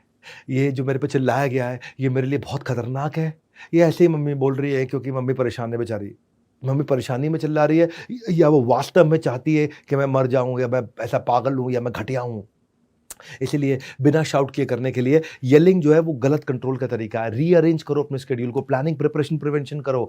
सारी माओं से मेरी प्रार्थना है कि पिछली रात को तैयारी कर लीजिए, जो ट्रिगर मोमेंट है समझिए, यूनिफॉर्म पहले तैयार करके रखिए, खाने को आधा प्रिपेयर करके रखिए, सब्जी रात को काट के फ्रिज में रख लीजिए, जो भी करना आधी तैयारी करके रखिए कल सुबह की, ताकि सुबह आप prepare when it is peaceful, so you can prevent there is no crisis. हाँ, पीसफुल प्रिपेयर करिए। और सुन लो भैया मेरी बात, ये 21 स्ट्रैटेजी अगर छोड़ दिया बीच में मेरा साथ, बाद में हमलते रह जाओगे। हाँ, 13वां जो नेगेटिव लेबलिंग है ना, ये नेगेटिव लेबलिंग ये जाने अनजाने में किया गया बहुत बड़ा हार्म है। ये एक डीप रूटेड साइकोलॉजिकल डिस्ट्रेस देता है बच्चे को, जब आप उसे गलत लेबल दे देते हो बच्चे को नाम से, उसके सेल्फ कॉन्फिडेंस को उखाड़ देते हो। जो आपकी लैंग्वेज है ना बच्चे के लिए, उसको चेक करो। जाने अनजाने में कोई ऐसी बात ना बोल बैठो आप। हाँ, एक सर्वे के हिसाब से जो कॉमनली माएँ आजकल घर में बच्चों को बोल रही है ना, इन शब्दों को बैन कर देना चाहिए, क्योंकि बच्चे के मन में आ जाती हैं कुछ इतने खतरनाक शब्द। इस घर पे बोझ है तू, मनहूस कहीं के, तेरा कुछ नहीं हो सकता, भगवान जाने कहाँ से आ गया ये, तू कुछ नहीं कर सकते, भाड़ में जा, जहन्नुम में जा, तेरे दिमाग में कुछ घुसता नहीं, तुझे कोई प्यार नहीं करता, सब तुझसे नफरत करते हैं, तू पनौती है, तू जौक है, खून चूसने के लिए आ गया। जब भगवान बुद्धि बांट रहा था तो तू छन्नी लेके खड़ा था, गंदी नाली का कीड़ा। क्या क्या बोलते थे, इमेजिन करिए, हाथ हो जाती है। जितना कहा है उतना करो, दिमाग मत चलाओ, डफर, सुअर, कुत्ता, उल्लू। तुझे पैदा करके इससे अच्छा कोई बच्चा गोद ले लिया होता हमने। हाँ, तेरा दिमाग उसके जैसा क्यों नहीं चलता? शर्मा जी के लड़के को देख, वर्मा जी के लड़के को देख, तेरे जैसा बच्चा कोई चाहता ही नहीं है आज। ये नेगेटिव लेबलिंग कितनी खतरनाक है। बच्चा कई बार उसको सच मान लेता है, एंड समटाइम्स ही एक्सेप्ट अनकंडीशनली कि जो मेरे माँ बाप बोल रहे हैं सही है, और उसको लगता है I am not good enough, उसको लगता है मैं कुछ कर नहीं पाऊंगा, और सबसे बड़ी बात, उसको लगता है मैं किसी के लिए इंपॉर्टेंट नहीं हूं। उसको लगता है मैं किसी के लिए इंपॉर्टेंट नहीं, मेरा कोई नहीं है, मैं मर भी गया तो कोई रोएगा नहीं। वो ऐसा रो पड़ता है, वो बहुत परेशान हो जाता है, उसको लगता है मैं माँ बाप पे बहुत बड़ा बर्डन हूँ। अनफॉर्चुनेटली बच्चे का माइंड कई बार इतना डेवलप्ड नहीं होता कि वो समझ पाए कि माँ ने अनइंटेंशनली बोला है। कई बार बच्चा नहीं समझ पाता कि मेरे पिता या मेरी माँ ऐसा बोलना नहीं चाहते थे मुझसे, बस गलती से बोल बैठे हैं, गुस्से में बोल बैठे हैं। वो उसको सच मान लेता है। ये stop, no, don't, can't, won't, shouldn't, ये सब वर्ड्स मत यूज़ करिए। पॉजिटिव लैंग्वेज यूज़ करिए, सोल्यूशन ओरिएंटेड लैंग्वेज यूज़ करिए। हाँ, आप अपने रिस्पॉन्स को जब शुरू करते हैं तो देखिए कि पॉजिटिव टॉक कर सकते हैं क्या, ताकि उनको बता सके। कंसीडरेबली आसान होगा आप डिफिकल्ट सिचुएशन को आपको हैंडल करना। उसकी सेल्फ वर्थ को खत्म नहीं करोगे आप। एक अच्छे पेरेंट का यही मार्क है कि वो अपने बच्चे को कैसे ट्रीट कर रहे हैं जब कोई नहीं देख रहा होता। अकेले में क्या बोलते हैं, इसलिए मत बोलो चिल्लाओ मत, उसकी जगह बोलो धीरे बोलो। बाहर मत जाओ, उसकी जगह बोलो घर के अंदर रहो। ये पॉजिटिव स्टेटमेंट, नेगेटिव स्टेटमेंट। मारो मत, प्यार से खेलो। भागो मत, धीरे चलो। मेज पे मत चढ़, कुर्सी पे बैठो। दोनों में फर्क है। कुर्सी पे बैठो का मीनिंग अलग है, मेज पे मत चढ़ो का मीनिंग अलग है। अपनी लैंग्वेज इंप्रूव करिए। हाँ, खाने से पहले मिठाई नहीं मिलेगी, मिठाई खाने के बाद पक्का मिलेगी। हाँ, ये लैंग्वेज में कितना फर्क है। घर में शैतानी मत करो, बाहर जाके खेलो। हाँ, तेरे से कुछ नहीं होगा, आओ हम साथ मिलके करते हैं। छोटी बहन को धक्का मत दियो, बहन के साथ हमेशा प्यार से खेलते हैं। सोफे पे मत कूद, सोफा तो बैठने के लिए होता है ना। लैंग्वेज बदलते ही गेम चेंज हो जाता है। हाँ, आप कैसे शब्दों का इस्तेमाल करते हो। नेगेटिव बात जो है ना, वो दिमाग में रजिस्टर कर जाएगी गलत तरीके से, इसलिए नेगेटिव बात नहीं बोलते। हमेशा पॉजिटिव इंस्ट्रक्शन देते हैं माइंड को, नेगेटिव इंस्ट्रक्शन नहीं देते हैं। हाँ, ये बोलने की जगह कि मैं अभी तुमसे बात नहीं कर पाऊंगा, ये बोलिए मैं तुमसे 15 मिनट बाद बात करूंगा। बहुत फर्क है दोनों में। हाँ, क्योंकि अगर आप रेगुलरली बच्चे को ऐसे इग्नोर करते रहे और हर बात पर ना बोलते रहे तो ये अप्रोच ना आपके लिए लंबा समय चलेगी भी नहीं। हाँ, ये तब चल सकता है जब उसने सॉकेट में उंगली डाल दी हो, तब बोल सकते हो आप, इमरजेंसी है। वो घर की ऊंची 10वीं मंजिल की छत की बालकनी पे जाके खड़ा हो गया है, तब आप बोल सकते हो, क्योंकि वो इमरजेंसी है। अदरवाइज ये तरीका चलता नहीं है। मैं बहुत पावरफुल कंटेंट दे रहा हूँ, बहुत फायदा होगा आपको इस कंटेंट से। आपको आ जाएगा स्वाद, आपके बच्चे बड़े होकर के आप ही को करेंगे धन्यवाद। हाँ, इसलिए पूरा अटेंड करिए। 21 strategy, 14 strategy, positive versus negative punishment. Punishment भी दो तरह की होती है, एक पॉजिटिव पनिशमेंट होती है, एक नेगेटिव पनिशमेंट होती है। बच्चों को सही राह पे लाने के लिए आमतौर पर सभी पेरेंट्स एक ही चीज करते हैं, डांटते हैं, सजा देते हैं। तो सजा भी दो तरह की है, पॉजिटिव भी है, नेगेटिव भी है। पॉजिटिव पनिशमेंट से संस्कार अच्छे बनते हैं। पॉजिटिव पनिशमेंट में एक एलिमेंट ऑफ लर्निंग होता है, यानी कि पनिशमेंट भी इंटेलिजेंटली दो, यानी कि बच्चे को अगर पनिश भी करना है इंटेलिजेंटली करो। नेगेटिव पनिशमेंट क्या है, thoughtlessly given punishment without consideration of learning. कोई फायदा हो ना हो, पर आप मुर्गा बन जा, तू मुर्गा बन जा अभी तू। नेगेटिव पनिशमेंट से बच्चे ढीठ हो जाते हैं। नेगेटिव पनिशमेंट से बच्चा कुछ सीखता नहीं है, ज्यादा जिद्दी बन जाता है। नेगेटिव पनिशमेंट क्या है, जैसे डांटना, मारना, पीटना, सामान छीन लिया, रिमोट छीन लिया, बाहर नहीं जाने देना, टीवी बंद कर दो, क्लास से बाहर निकाल देना, मुर्गा बना, ये सब नेगेटिव पनिशमेंट है। पॉजिटिव पनिशमेंट क्या है, पॉजिटिव पनिशमेंट जो है ना, ये पॉजिटिव पनिशमेंट वैसे तो ऑक्सीमोरोन है, दोनों अपने आप में उल्टी चीजें हैं। जैसे नेचुरल मेकअप, मेकअप नेचुरल नहीं होता है। एक्यूरेट एस्टिमेट, एस्टिमेट एक्यूरेट नहीं होता है। स्मॉल क्राउड, क्राउड कभी स्मॉल नहीं होता है। सीरियसली फनी, फनी चीज कभी सीरियस नहीं होती है। नेचुरल एक्टिंग, एक्टिंग है या नेचुरल है। वर्चुअल रियलिटी, या रियलिटी है या वर्चुअल, सेम डिफरेंस, या डिफरेंट है या सेम है। क्लोज डिस्टेंस, या क्लोज है या डिस्टेंस है। क्लाइम डाउन, या तो चढ़ो या उतरो, क्या ये, लेकिन फिर भी ओरिजिनल कॉपी, या तो कॉपी है या, लेकिन ये बड़ा प्यारा ऑक्सीमोरोन है, पॉजिटिव पनिशमेंट। इसमें वैल्यूएबल टीचिंग होनी चाहिए। हाँ, ऐसी पनिशमेंट दो इंटेलिजेंटली कि उससे बच्चे का कॉन्फिडेंस बढ़े। बच्चा का क्लास में ज़्यादा बात कर रहा है तो उसे बोलिए कि वो ये 5 पेज पढ़ के समझाए। आपने पनिशमेंट दिया लेकिन पॉजिटिव है, मुर्गा बनाने की जगह। बच्चा अगर कागज फेंक रहा है इधर उधर, उसे बोलो आज आप पूरी क्लास साफ करोगे, तो पनिशमेंट दिया लेकिन पॉजिटिव है। अगर उसे याद है पहले के जमाने में करते थे, वो स्पेलिंग गलत लिखता था बच्चे, तो मास्टर जी बोलते 10 बार लिखो। हाँ, वो ठीक है, वो पॉजिटिव पनिशमेंट है। पनिशमेंट है, 10 बार सही राइट स्पेलिंग लिखेगा तो जिंदगी भर याद रखेगा। घर गंदा कर दिया, फैला दिया, तो उसे बोला आज, अब नेगेटिव पनिशमेंट क्या है, थप्पड़ लगा दिया। पॉजिटिव पनिशमेंट क्या है, आज घर आप साफ करेंगे। होमवर्क नहीं किया तो नेगेटिव पनिशमेंट क्या है, थप्पड़ लगा दिया, गाली दे दी। पॉजिटिव पनिशमेंट क्या है, फ्री पीरियड में आज आप बैठ के होमवर्क करेंगे। और फ्री पीरियड में सारे खेल रहे हैं, बैठ के होमवर्क कर, पनिशमेंट है लेकिन पॉजिटिव है, ये नेगेटिव नहीं है। हाँ, बच्चे आजकल घरों में माँ एक इस बात पे बहुत चिल्लाती हैं कि पानी की बोतल निकाली, फ्रिज से पी गया और खाली छोड़ के चला गया। कोई बात नहीं, खाली छोड़ के चला गया तो क्या करो, उसे सारी बोतल भरी है अब आप। हाँ, पनिशमेंट है लेकिन पॉजिटिव पनिशमेंट है। हाँ, खाना खा के डाइनिंग टेबल पे प्लेट छोड़ दी, आज सबकी प्लेट आप रखेंगे, पनिशमेंट है पर पॉजिटिव पनिशमेंट है। तो अगर दूसरे बच्चे का खाना खा गया तो वो टीचर करती है ना कभी कभार कि आज आप हमारे साथ में स्टाफ रूम में लंच करेंगे। पॉजिटिव पनिशमेंट में आप अनडिजायरेबल बिहेवियर को कम कर रहे हैं लेकिन साथ में लर्निंग भी दे रहे हैं। नेगेटिव पनिशमेंट में आप केवल गाली दे रहे हैं, मार रहे हैं, धमका रहे हैं, हड़का रहे हैं, चिल्ला रहे हैं, बुरा भला बोल रहे हैं। उसको सिखाइए, हाँ, आई डू यू सी, आप करेंगे फिर वो देखेगा आपके साथ। आज बिस्तरा गंदा कर दी, आज बेड की चादर आप बिछाएंगे, आज अलमारी के कपड़े आप लगाएंगे साथ में, तो आप साथ में मिलकर के लगाइए। आप तो लगाने वाली थी, आप खुद तो अपना अलमारी लगाने वाली थी, लेकिन आपने साथ में उसको लगा लिया, अब वो भी साथ में मिलकर लगा रहा है, सीख रहा है। फर्म बनिए, फेयर बनिए, फ्रेंडली बनिए। फर्म मतलब एकदम ऐसा सीधा बात करिए, फेयर मतलब ऐसा हार्श पनिशमेंट मत दीजिए, थोड़ी सी पनिशमेंट दीजिए। और फ्रेंडली मतलब बात इस टोन में, नॉन थ्रेटनिंग लैंग्वेज में, सॉफ्ट टोन में करिए कि वो आपके खिलाफ ना हो जाए बस कभी। एक बच्चे का भविष्य माता पिता की सोच पे निर्भर करता है, इसलिए हमेशा प्रोग्रेसिव माइंडसेट से सोचें।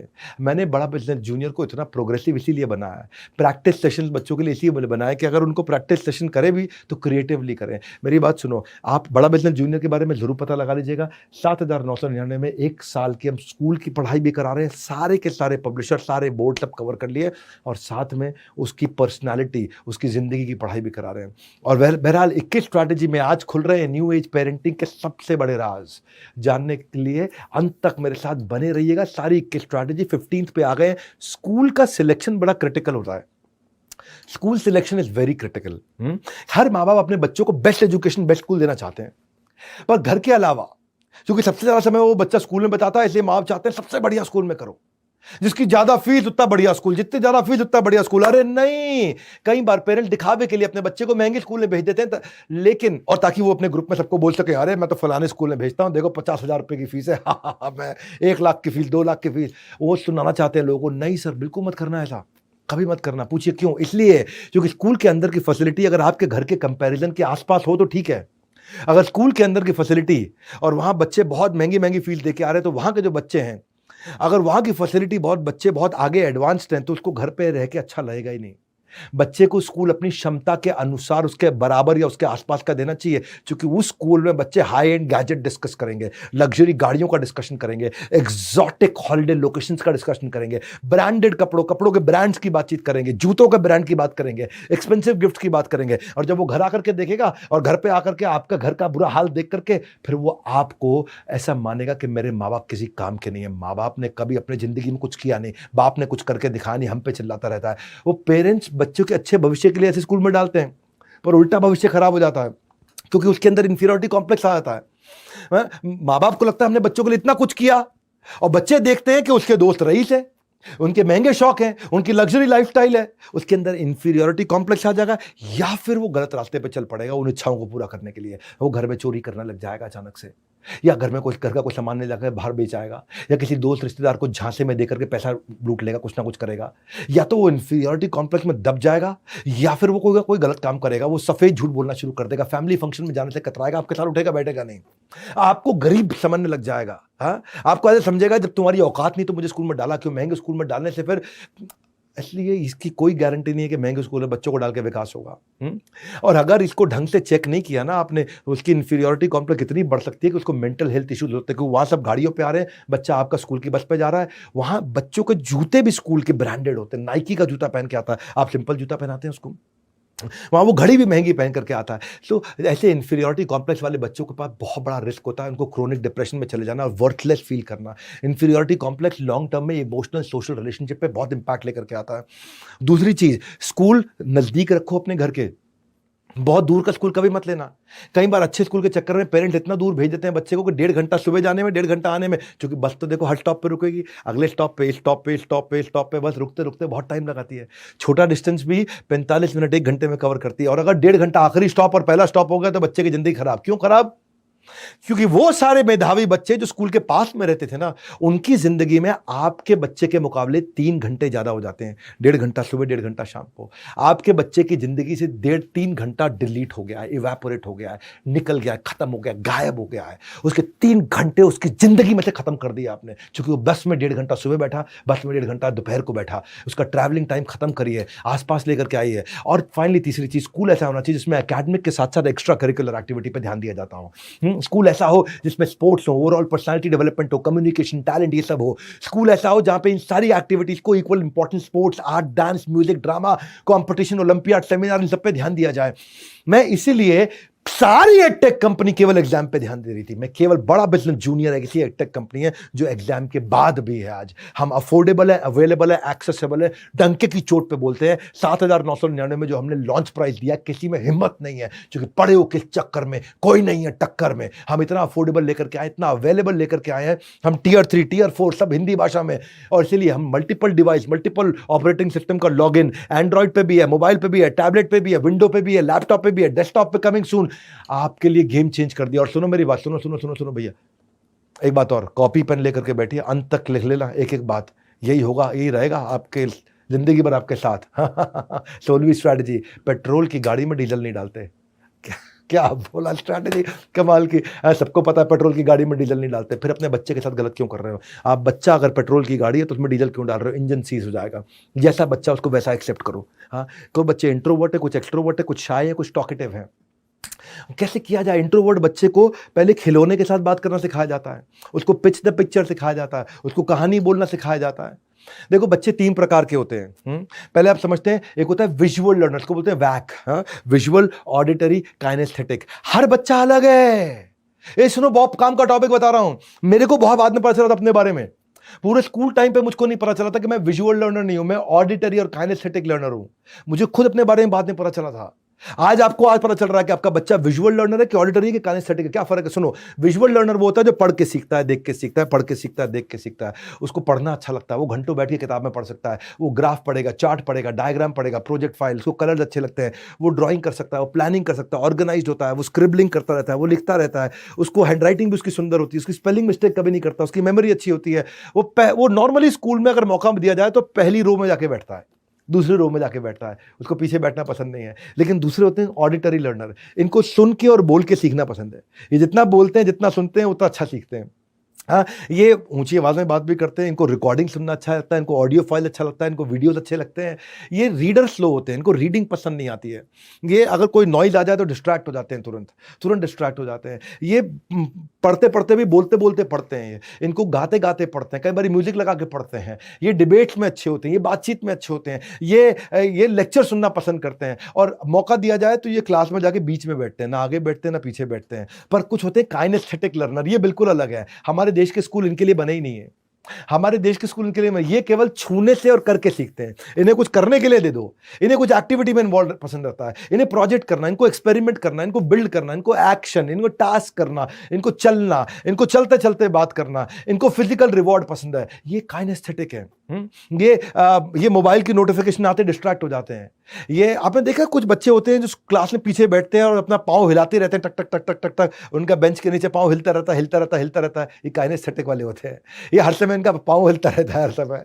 ये पेंसिल भी ना टक टक ऐसे ऐसे उंगली में हिलाते रहते हैं हर समय, नीचे मारते रहते हैं कॉपी पे, है ना। ये कौन है? काइनेस्थेटिक है। इनको ना बॉडी के मोशन से सीखना पसंद आता है। हाँ, हिलते रहते हैं, पढ़ते पढ़ते पैर बिना, अब मास्टर जो पैर मत हिलाओ, पैर मत हिलाओ, क्यों ना हिला? वो हिलाएगा पैर। अब नहीं, पैर हिलाना गलत होता, वो बिना हिलाए पड़ेगा ही नहीं, कुछ करेगा नहीं। इनकी स्पेलिंग मिस्टेक्स बहुत होती है, इनको स्पेलिंग याद नहीं रहती है। ये जेस्टिकुलेट होते हैं, ये हाथों के इशारों से बात करते हैं, ये कपड़े भी अपने कंफर्ट के हिसाब से पहनते हैं और नॉर्मली लास्ट सीट पे बैठते हैं। भैया, अब आपका बच्चा कौन है समझना है, इसमें कुछ भी सही गलत नहीं होता है। पेट्रोल की गाड़ी में डीजल नहीं डालते हैं। ये बोलते हैं visual, auditory, kinesthetic. There is no right, there is no wrong learning style. आपको अपने बच्चे का स्टाइल आइडेंटिफाई करना है, पैटर्न पढ़ो उसका कौन सा है, उसकी प्रेफरेंस को समझो। ऑनलाइन क्वेश्चन, साइकोलॉजिकल असेसमेंट आ रहे हैं इसके ऊपर बहुत सारे देश के अंदर, उनको यूज करो। क्या बच्चे की स्ट्रेंथ क्या है, वीकनेस क्या है, और उसके प्रेफर्ड लर्निंग स्टाइल के हिसाब से पढ़ाओ। उसके 7/10 को बढ़ाओ, उसके 2/10 को नहीं बढ़ाते हैं। उसको टीचिंग टूल विजुअल लर्नर के क्या होते हैं? वो व्हाइट बोर्ड पे, फ्लो चार्ट पे, पिक्चर पीपीटी से पढ़ेगा। लेकिन दूसरी तरफ जो ऑडिटरी वाला है, वो बातचीत करके पढ़ेगा, मेमोराइज करेगा, वो ओरल क्विज करेगा, वो डिबेट करेगा, वो क्वेश्चन करेगा, वो जोर से पढ़ेगा। पर काइनेस्थेटिक वाला करके सीखेगा। एक पढ़ के सीखता है, एक सुन के बात करके सीखता है, एक करके सीखता है। 3 प्रकार के लोगों को है। आप देखो आपका बच्चा कौन सा। अच्छा, हर एक में तीनों होती हैं, लेकिन एक ज्यादा होती है। हर एक में तीन होते हैं, ये नहीं कि तीनों, हर बच्चा बिल्कुल एक ही का निकलेगा कि ये केवल काइनेस्थेटिक, ये केवल ऑडिटरी, ये केवल विजुअल। हर एक में तीनों का कॉम्बिनेशन होगा, पर कुछ ज्यादा होगा, कुछ कम होगा। हमारा एजुकेशन सिस्टम जो है वो विजुअल लर्नर के लिए, पढ़ के सीखने वालों के लिए बनाया गया है, और थोड़ा सा ऑडिटरी सुन के। काइनेस्थेटिक के लिए तो हमारा एजुकेशन सिस्टम है ही नहीं। करके सीखने वाला है ही नहीं। तो इस चक्कर में हमारे यहाँ जो काफी सारे जो जीनियस होते हैं ना, वो ड्रॉप आउट कर जाते हैं स्कूल से, और उनको शैतान और बुद्धू बच्चा बोला जाता है, पीछे बैठते हैं, लेकिन वो जिंदगी में बहुत कुछ कर जाते हैं। हाँ, इसीलिए आपको समझना है कि आपका बच्चा है कौन। Why children are not taught according to their learning style, यही सबसे बड़ी दिक्कत मुझे नजर आती है। हाँ, कि लेस वो फिर मोटिवेटेड नहीं है नॉलेज गेन करने के लिए। देखो, learning, speaking, reading, writing, LSRW बोलते हैं इसको, वो किसमें तेज है। और मैंने यही प्रॉब्लम को समझ के काइनेस्थेटिक, ऑडिटरी, विजुअल, इसको समझ के तीनों का कॉम्बिनेशन बीबी जूनियर में लेके आया कि मैंने लर्नर सेंट्रिक बनाया, टीचर सेंट्रिक नहीं बनाया। बच्चे को क्या चलता है उस हिसाब से करो। हाँ, उसको एक्सपेरिमेंट की लैब्स दी है हमने अपने आप के अंदर, साइंस की यूनिक फीचर है ये हमारा। हमने उसको ज्योग्राफी के इंटरैक्टिव मैप्स दिए हैं, साइंस के उसको एनिमेशंस दिए हैं, हिस्ट्री की उसको टाइमलाइन, ग्रेट पर्सनालिटी की 3D 4D वॉक थ्रू दिए हैं, उसको लाइव फुटेज दिए हैं। ये बनाने में सालों साल लग जाता है। मोहनजोदाड़ो और हड़प्पा को मैं 6ठी क्लास में जब मैं था ना, मेरे को समझ नहीं आता था क्या कौन क्या कर गया मोहनजोदाड़ो में, मेरा दिमाग खराब करके चला गया। और ये हमारी हिस्ट्री की टीचर ये डंडा पकड़ के पेलती रहती है, हमको इतना मारती, हम परेशान रहते थे। लेकिन आज हमने ऐसी ऐप बना दी कि मोहनजोदाड़ो और हड़प्पा के एरियल पिक्चर्स के साथ current 3D 4D walk through दिया ला करके। इसीलिए बड़ा बिजनेस जूनियर में केवल समस्या लेकर नहीं, समाधान भी लेकर के आया हूं। और प्राइस में ऐसा लाना चाहता था कि देश की आधी जनता इसको आराम से ले सकती है। बहरहाल 17वीं स्ट्रैटेजी पे चलते हैं। Universe is shifting from left brain to right brain. इसको समझने के लिए ऐसे समझते हैं कि ब्रेन के दो हिस्से होते हैं, एक होता है लेफ्ट ब्रेन, एक होता है राइट ब्रेन। लेफ्ट ब्रेन जो होता है उसमें logic, mathematics, problem, accounts, finance, fact analysis आता है। और एक होता है राइट ब्रेन।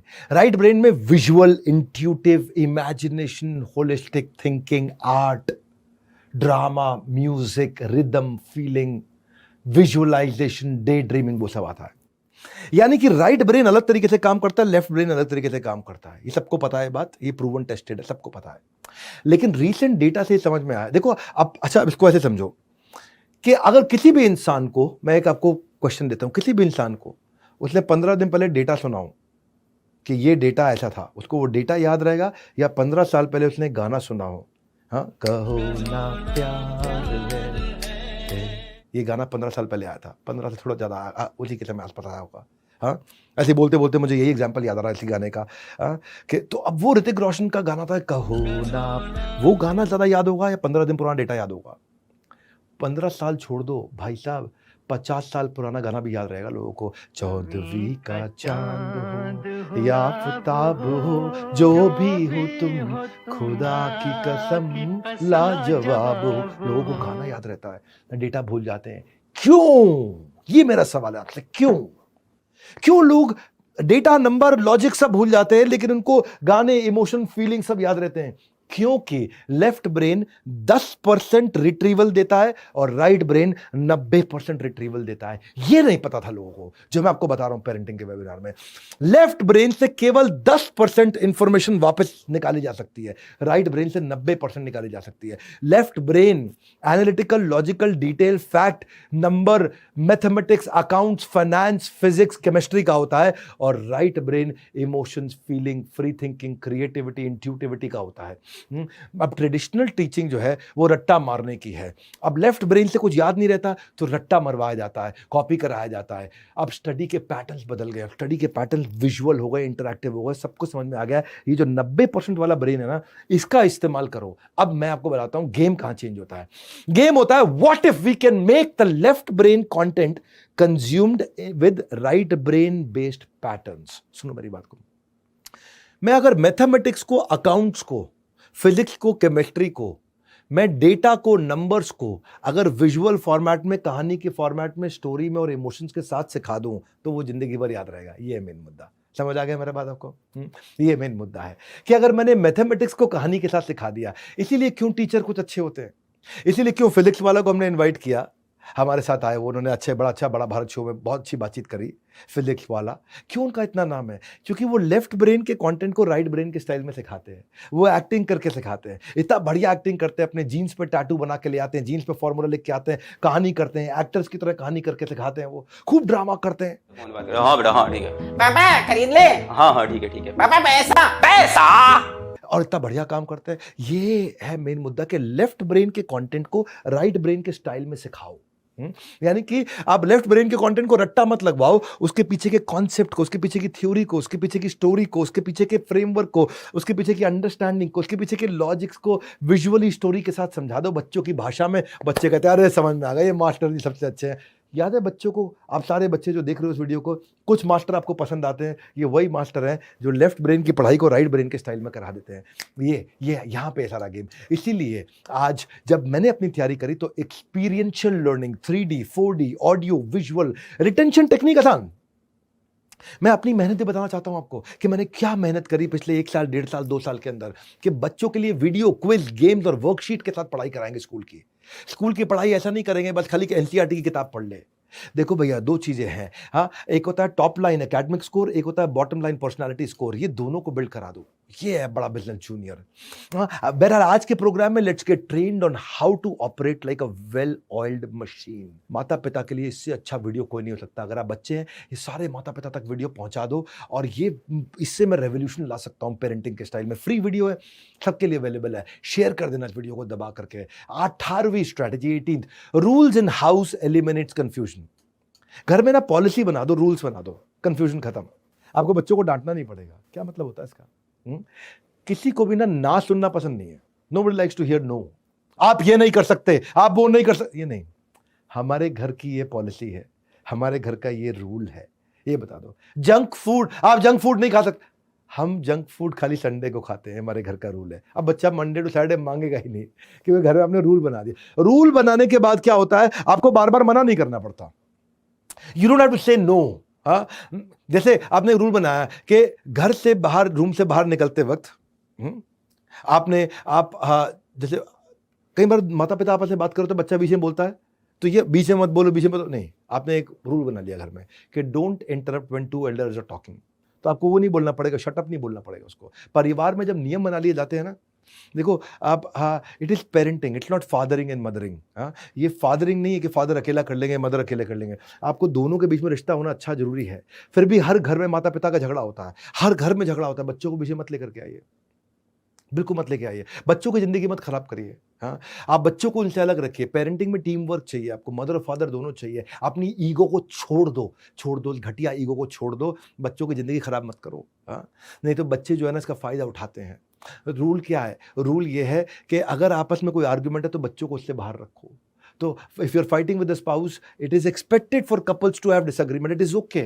सब जगह कलह का संसार है, कलयुग है जहां कलह का युग है, परंतु रूल बनाइए। हाँ, और बच्चों को जब रूल मिल जाता है तो फिर वो रूल फॉलो करते हैं। आपको उनको रोज इंस्ट्रक्शन नहीं देना पड़ता। हाँ, जैसे कि कुछ रूल नॉन नेगोशिएबल आप बना सकते हो। हाँ, कि घर का दरवाजा ये चेक करे बिना नहीं खोलना है कि बाहर कौन है, ये रूल बना दिया आपने। सड़क क्रॉस करते हुए लेफ्ट राइट लेफ्ट दोनों जगह देखना है, ये आपने रूल बना दिया। आप अपनी फैमिली के हिसाब से, अपनी वैल्यूज के हिसाब से अपने रूल बनाइए और खुद भी फॉलो करिए। किसी भी कमरे में जाना, नॉक करके जाना, ये रूल बना दिया आपने। इस घर में सबकी रिस्पेक्ट करनी, चाहे नौकर है, दादा है, पिता है, माता है, कोई भी है। किसी को भी नेम शेमिंग नहीं करना या पलट के जवाब नहीं देना, आपने रूल बना दिया। अब रोज नहीं बोलना पड़ेगा आपको। हाँ? आप दरवाजा पटक के नहीं जा सकते, रूल बना दिया, रोज नहीं बोलना पड़ेगा आपको। डिसरिस्पेक्टफुल नहीं हो सकते आप। टीवी का यही टाइम है, शाम को 8 से 9 हम टीवी देखेंगे, 1 घंटा सारे इकट्ठे बैठ के, और बायोपिक देखेंगे, बायोग्राफी देखेंगे, जो भी। रूल बना दिया। अब आपको हर समय मना नहीं करना पड़ेगा। तो उसका मोबाइल का, टीवी का आपने रूल बना दिया, हर समय छोड़ना। तो अब रूल बना दिया कि इस घर में सिर्फ सच बोलेंगे। आप भी सच बोलिए, वही बोलेंगे, फेस करना पड़े फेस करेंगे। चोरी कभी नहीं करेंगे, रूल बना दिया। तो आपको हर बार नहीं बोलना पड़े। If you make a mess you have to clean it up, rule बना दिया। तुमने गंदा किया तो तुम ही साफ करोगे, हर बार नहीं बोलना पड़ेगा। तो रूल बनाइए और धीरे धीरे वो रूल्स को कम्युनिकेट करिए, ताकि जैसे फॉर एग्जाम्पल 3 S होते हैं। हाँ, बच्चे क्या करेंगे? स्क्रीन, पहले मोबाइल, फिर स्पोर्ट्स खेलेंगे, फिर स्टडी, तीसरा एस पढ़ेंगे। आप रूल बना दो वहाँ पे। पहले स्टडी, आपको क्या करना है? 2 घंटा पढ़ना है, 1 घंटा खेलना है, आधा घंटा मोबाइल यूज करना है। आपने 3.5 घंटे का रूल बना दिया उनके लिए। 2 घंटा पढ़ना है, 1 घंटा खेलना है, आधा घंटा स्क्रीन यूज कर सकते हो आप। 3.5 घंटे का रूल बना दिया आपने। अब ये रूल फॉलो करेगा बच्चा, हर रोज नहीं बोलना पड़ेगा आपको। तो आपको अगर घर में रूल्स बन जाते हैं ना, तो जिंदगी आसान हो जाती है, और फिर वो रूटीन्स को भी फॉलो करते हैं। इसके लिए आप एक जार मेथड भी यूज कर सकते हो। बड़ा अच्छा मेथड होता है जार मेथड। घर में 2 जार ले आओ, बढ़िया से 2 जार लेकर के, एक पे लिख दो पेरेंट्स और एक पे लिख दो बच्चे का नाम, सोनू मोनू जो भी है, बच्चे का नाम लिख दो, और एक पे पेरेंट्स लिख दिया अपने, फादर मदर, ठीक है, जो भी है। और बच्चे को कह दो अगर आपने रूल फॉलो किया तो उसमें 10 रुपए जाएगा, रूल टूटा तो उसमें से निकल के माता पिता के जार में चला जाएगा। हाँ, अगर इफ किड बिहेव इनअप्रोप्रिएटली उसमें से 10 रुपये निकलेगा और वो आ जाएगा जो है पापा के जार में, और अगर बच्चे ने अच्छे से बिहेव किया, रूल फॉलो किया, तो पापा के जार से 10 रुपये निकल के सोनू मोनू के जार में आ जाएगा, है। तो एंड ऑफ द वीक, एक हफ्ते के बाद उसको कुछ पैसे इकट्ठे हो जाएंगे जिसको वो खर्च कर सकता है आपकी संरक्षण में, आपकी गाइडेंस के अंदर वो आराम से खर्च कर सकता है। तो उसके पास एक मोटिवेशन भी रहता है। हाउस के रूल्स कॉम्प्लिकेटेड मत रखिएगा कभी भी, ईजी रूल्स बनाइएगा, और ईजी रूल्स बनाएंगे तो आप उनको ट्रैक कर पाएंगे और प्रैक्टिस करा पाएंगे। मैंने सोचा कि बच्चे को मैं अगर बड़ा बिजनेस जूनियर दूंगा तो मैंने कैसे काम कर सकता हूँ, मैं कैसे रूल्स बनाऊँ, रूल्स माता पिता चेक कर पाएंगे बच्चा पढ़ रहा है कि नहीं पढ़ रहा है। तो मैंने एक परफॉर्मेंस ट्रैकिंग सिस्टम ला दिया अपनी ऐप में, बड़ा बिजनेस जूनियर में, कि आप उसकी परफॉर्मेंस को भी ट्रैक कर सकते हैं माता पिता। हाँ, रूल है कि अगर आपको 2 घंटा पढ़ना है तो बच्चा पढ़ रहा है कि नहीं पढ़ रहा, तो वो मोबाइल में जब उसने पूरा वीडियो देख लिया और टेस्ट अपीयर कर लिया तो उसमें ब्लू टिक आ जाएगा, तो पापा को पता चल जाएगा, पापा को नोटिफिकेशन आता है कि बच्चा पढ़ रहा है। उसकी लाइव मॉनिटरिंग कर सकते हैं कंटेंट कंजम्पशन की। ऐसा ना हो कि आपने उसको बीबी जूनियर का ऐप ला के दे दिया मोबाइल पे और वो लगा अपना फ्री फायर खेलने में, और दूसरी जो आजकल गेम आती है वो गोली चलाने वाली और भी गेम आती हैं, वो सब अपना खेलने में लगा है। आपको पता नहीं चल रहा कि पढ़ रहा है कि खेल रहा है। लेकिन हमने ऐसा सिस्टम बना दिया कि बच्चा अगर नहीं पढ़ रहा है तो आपको पता चल जाएगा नहीं पढ़ रहा है, और पढ़ रहा है तो आपको पता चल जाएगा कितना पढ़ा है उसने। तो हमने, आप उसको प्रैक्टिस करा सकते हो। यही है बेसिकली, ओलंपियाड के क्वेश्चन सॉल्व किए नहीं किए उसने, वो सेल्फ स्टडी कितनी कर रहा है, पेन पेपर प्रैक्टिस कितनी कर रहा है, ग्रास्प कितनी कर रहा है। तो हमारे बड़ा बिजनेस जूनियर में माता पिता को रिपोर्ट मिल जाती है, उसने की पॉइंट, चैप्टर हाइलाइट्स, की टर्म्स उसने पढ़े या नहीं पढ़े हैं, नोट्स उसने पढ़े या नहीं पढ़े हैं, उसने प्रैक्टिस सेशन अपीयर करे नहीं करे हैं। फर्स्ट क्लास से लेकर 10th स्टैंडर्ड तक हमने ओलंपियाड के मैथ्स और साइंस दोनों के प्रैक्टिस सेशन ला करके दिए। लोग ओलंपियाड में केवल मैथ्स कवर करते हैं, हमने बीबी जूनियर में साइंस भी कवर कर दिया है। अब बच्चे ने प्रैक्टिस किया है कि नहीं किया है, पढ़ा है कि नहीं पढ़ा है, माता पिता को रिपोर्ट मिल जाती है। आपने रूल बना दिया तो पढ़ेगा ही पढ़ेगा। और सुन लो मेरी बात भैया, आंख नाक मुंह सब खोल के बैठिए, नजर ना हटे एक भी बार, लगने वाली है सभी बच्चों की नैया पार। 19 स्ट्रैटेजी जो है, इनकरेज इंक्विजिटिवनेस। सवाल बच्चों के मन में बहुत होते हैं और कैसे आप उससे उनकी ग्रोथ पे उनको लेके जा सकते हो। जिंदगी में उत्तर सही तभी मिलेगा जब प्रश्न ठीक हो, और बच्चों को सही प्रश्न पूछना आ गया और आपने सही उत्तर देने शुरू कर दिए। पॉजिटिव सोल्यूशन ओरिएंटेड क्वेश्चन, आप पूछो वो जवाब दे, वो पूछे आप जवाब दो, आप पूछो वो जवाब दे, वो पूछो आप जवाब दे, वहीं से बच्चा बिल्ड होता है। और डायरेक्शन ठीक दे दो क्वेश्चन की। For young children quite literally seeking explanation, वो उनके लिए डीप रूटेड डिजायर होती है। जितनी उनको खाने की जरूरत है, पीने की जरूरत है, उतनी उनको सवालों के आंसर की जरूरत होती है। जितनी उनको भूख होती है ना खाने की, उतनी ज्यादा जरूरत होती है कि उनको उनके कोई क्वेश्चन का आंसर दे दे। बच्चे का ब्रेन और ऐसे डिजाइन होता है कि वो सब इंफॉर्मेशन एब्जॉर्ब कर सकता है। जितनी ज्यादा आप इंफॉर्मेशन दे दे सब एब्जॉर्ब कर लेगा। आपको मालूम नहीं है, साइंस ने प्रूव किया है। पर आयरनी क्या है, बच्चों को डिस्करेज कर दिया जाता है। बेकार का सवाल मत पूछ, एक फालतू सवाल मत पूछ। मेरी बात सुनिए, आपके पास आंसर नहीं है, सवाल फालतू नहीं होते, उनको बस डायरेक्शन देनी थोड़ी सी। इसको बोलते हैं HOTS, higher order thinking skill. HOTS, HOTS, higher order thinking skill. और वो क्वेश्चन पूछना ना बच्चे के IQ को दर्शाता है, कितना अच्छा IQ है इसका।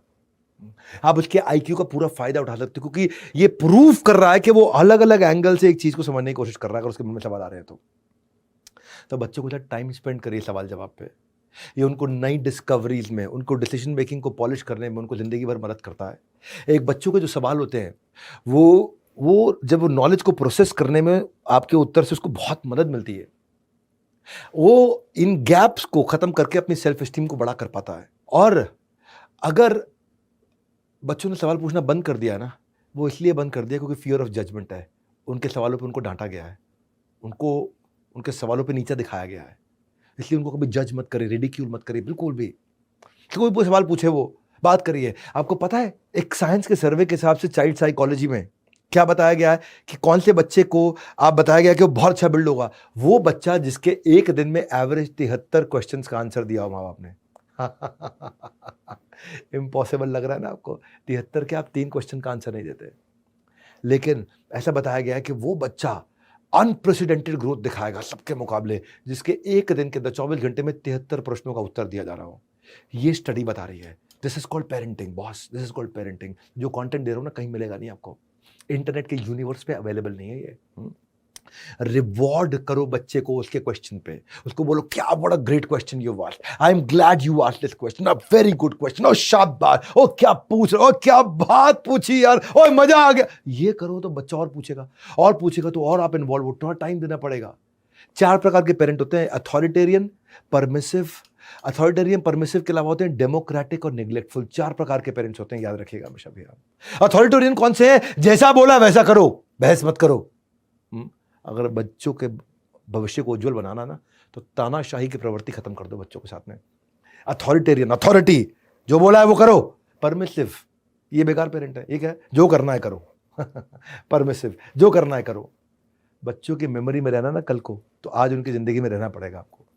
अगर आप चाहते हो कि बच्चे आपको याद करें आपके बुढ़ापे में, तो आज आप उनको याद करो अपनी जवानी में और तीसरे होते हैं डेमोक्रेटिक, अप्रिशिएटिव। ये बहुत बढ़िया पेरेंट। ये डेमोक्रेटिक, मिल बांट के बच्चों की सुनते हैं, बच्चों को सुनाते हैं, मिल बांट के रिश्ता बनाते हैं। कदम कदम पर बच्चों का आत्मविश्वास बढ़ाओगे तो आप दुनिया के सर्वश्रेष्ठ माता पिता कहलाओगे। और फिर है चौथे निग्लेक्टफुल। इनको मालूम ही नहीं बच्चा क्या कर रहा है, कहां जाके सुल्फा, सिगरेट, शराब क्या पी के आ रहा है, क्या करके आ रहा है, गांजा मार के आ रहा है, इनको मालूम ही नहीं। ये निग्लेक्टफुल है, इनको पता ही नहीं बच्चा क्या कर रहा है। बच्चों की परवरिश में अगर आप समय नहीं बिताओगे तो दुनिया के लापरवाह माता पिता कहलाओगे। 4 में से डेमोक्रेटिव और अप्रिशिएटिव, जो बच्चों के साथ इन्वॉल्विंग पेरेंट हैं, वो सबसे बढ़िया होते हैं। और मैं भी क्वेश्चन की गेम्स खेलता हूं बच्चों के साथ में, और मैं अपने दोस्तों को भी सजेस्ट करता हूं क्वेश्चन की गेम्स खेलें। आपको सजेशन दे देता हूं।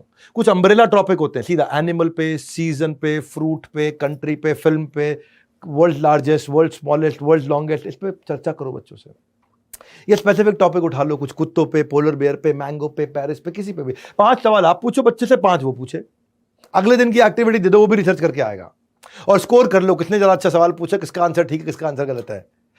देखो इजी करता हूं, चलो मैं आपको एग्जाम्पल देता हूं। आम पे सवाल कर लो बच्चों से। वैसे बोलो अपने बेटे को कि भाई मैंगो में कौन कौन से विटामिन है, एक सवाल पूछ लो, तो वो अपना रिसर्च करके बताएगा मैंगो में विटामिन ए है, सी है, ई है। या मैंगो से क्या 5 चीजें बन सकती हैं, तो वो अपना सोच के बताया मैंगो से आम का अचार बन सकता है, आम के जैम बन सकता है, आम की चटनी बन सकती है, आम का पापड़ बन सकता है, अमचूर का पाउडर बन सकता है, आम रस बन सकता है। या फिर मैंगो कहाँ उगता है हमारे देश में, तो वो भी अपना लगाओ, उत्तर प्रदेश में उगता है, महाराष्ट्र में उगता है, कर्नाटका में, गुजरात में, वेस्ट बंगाल में।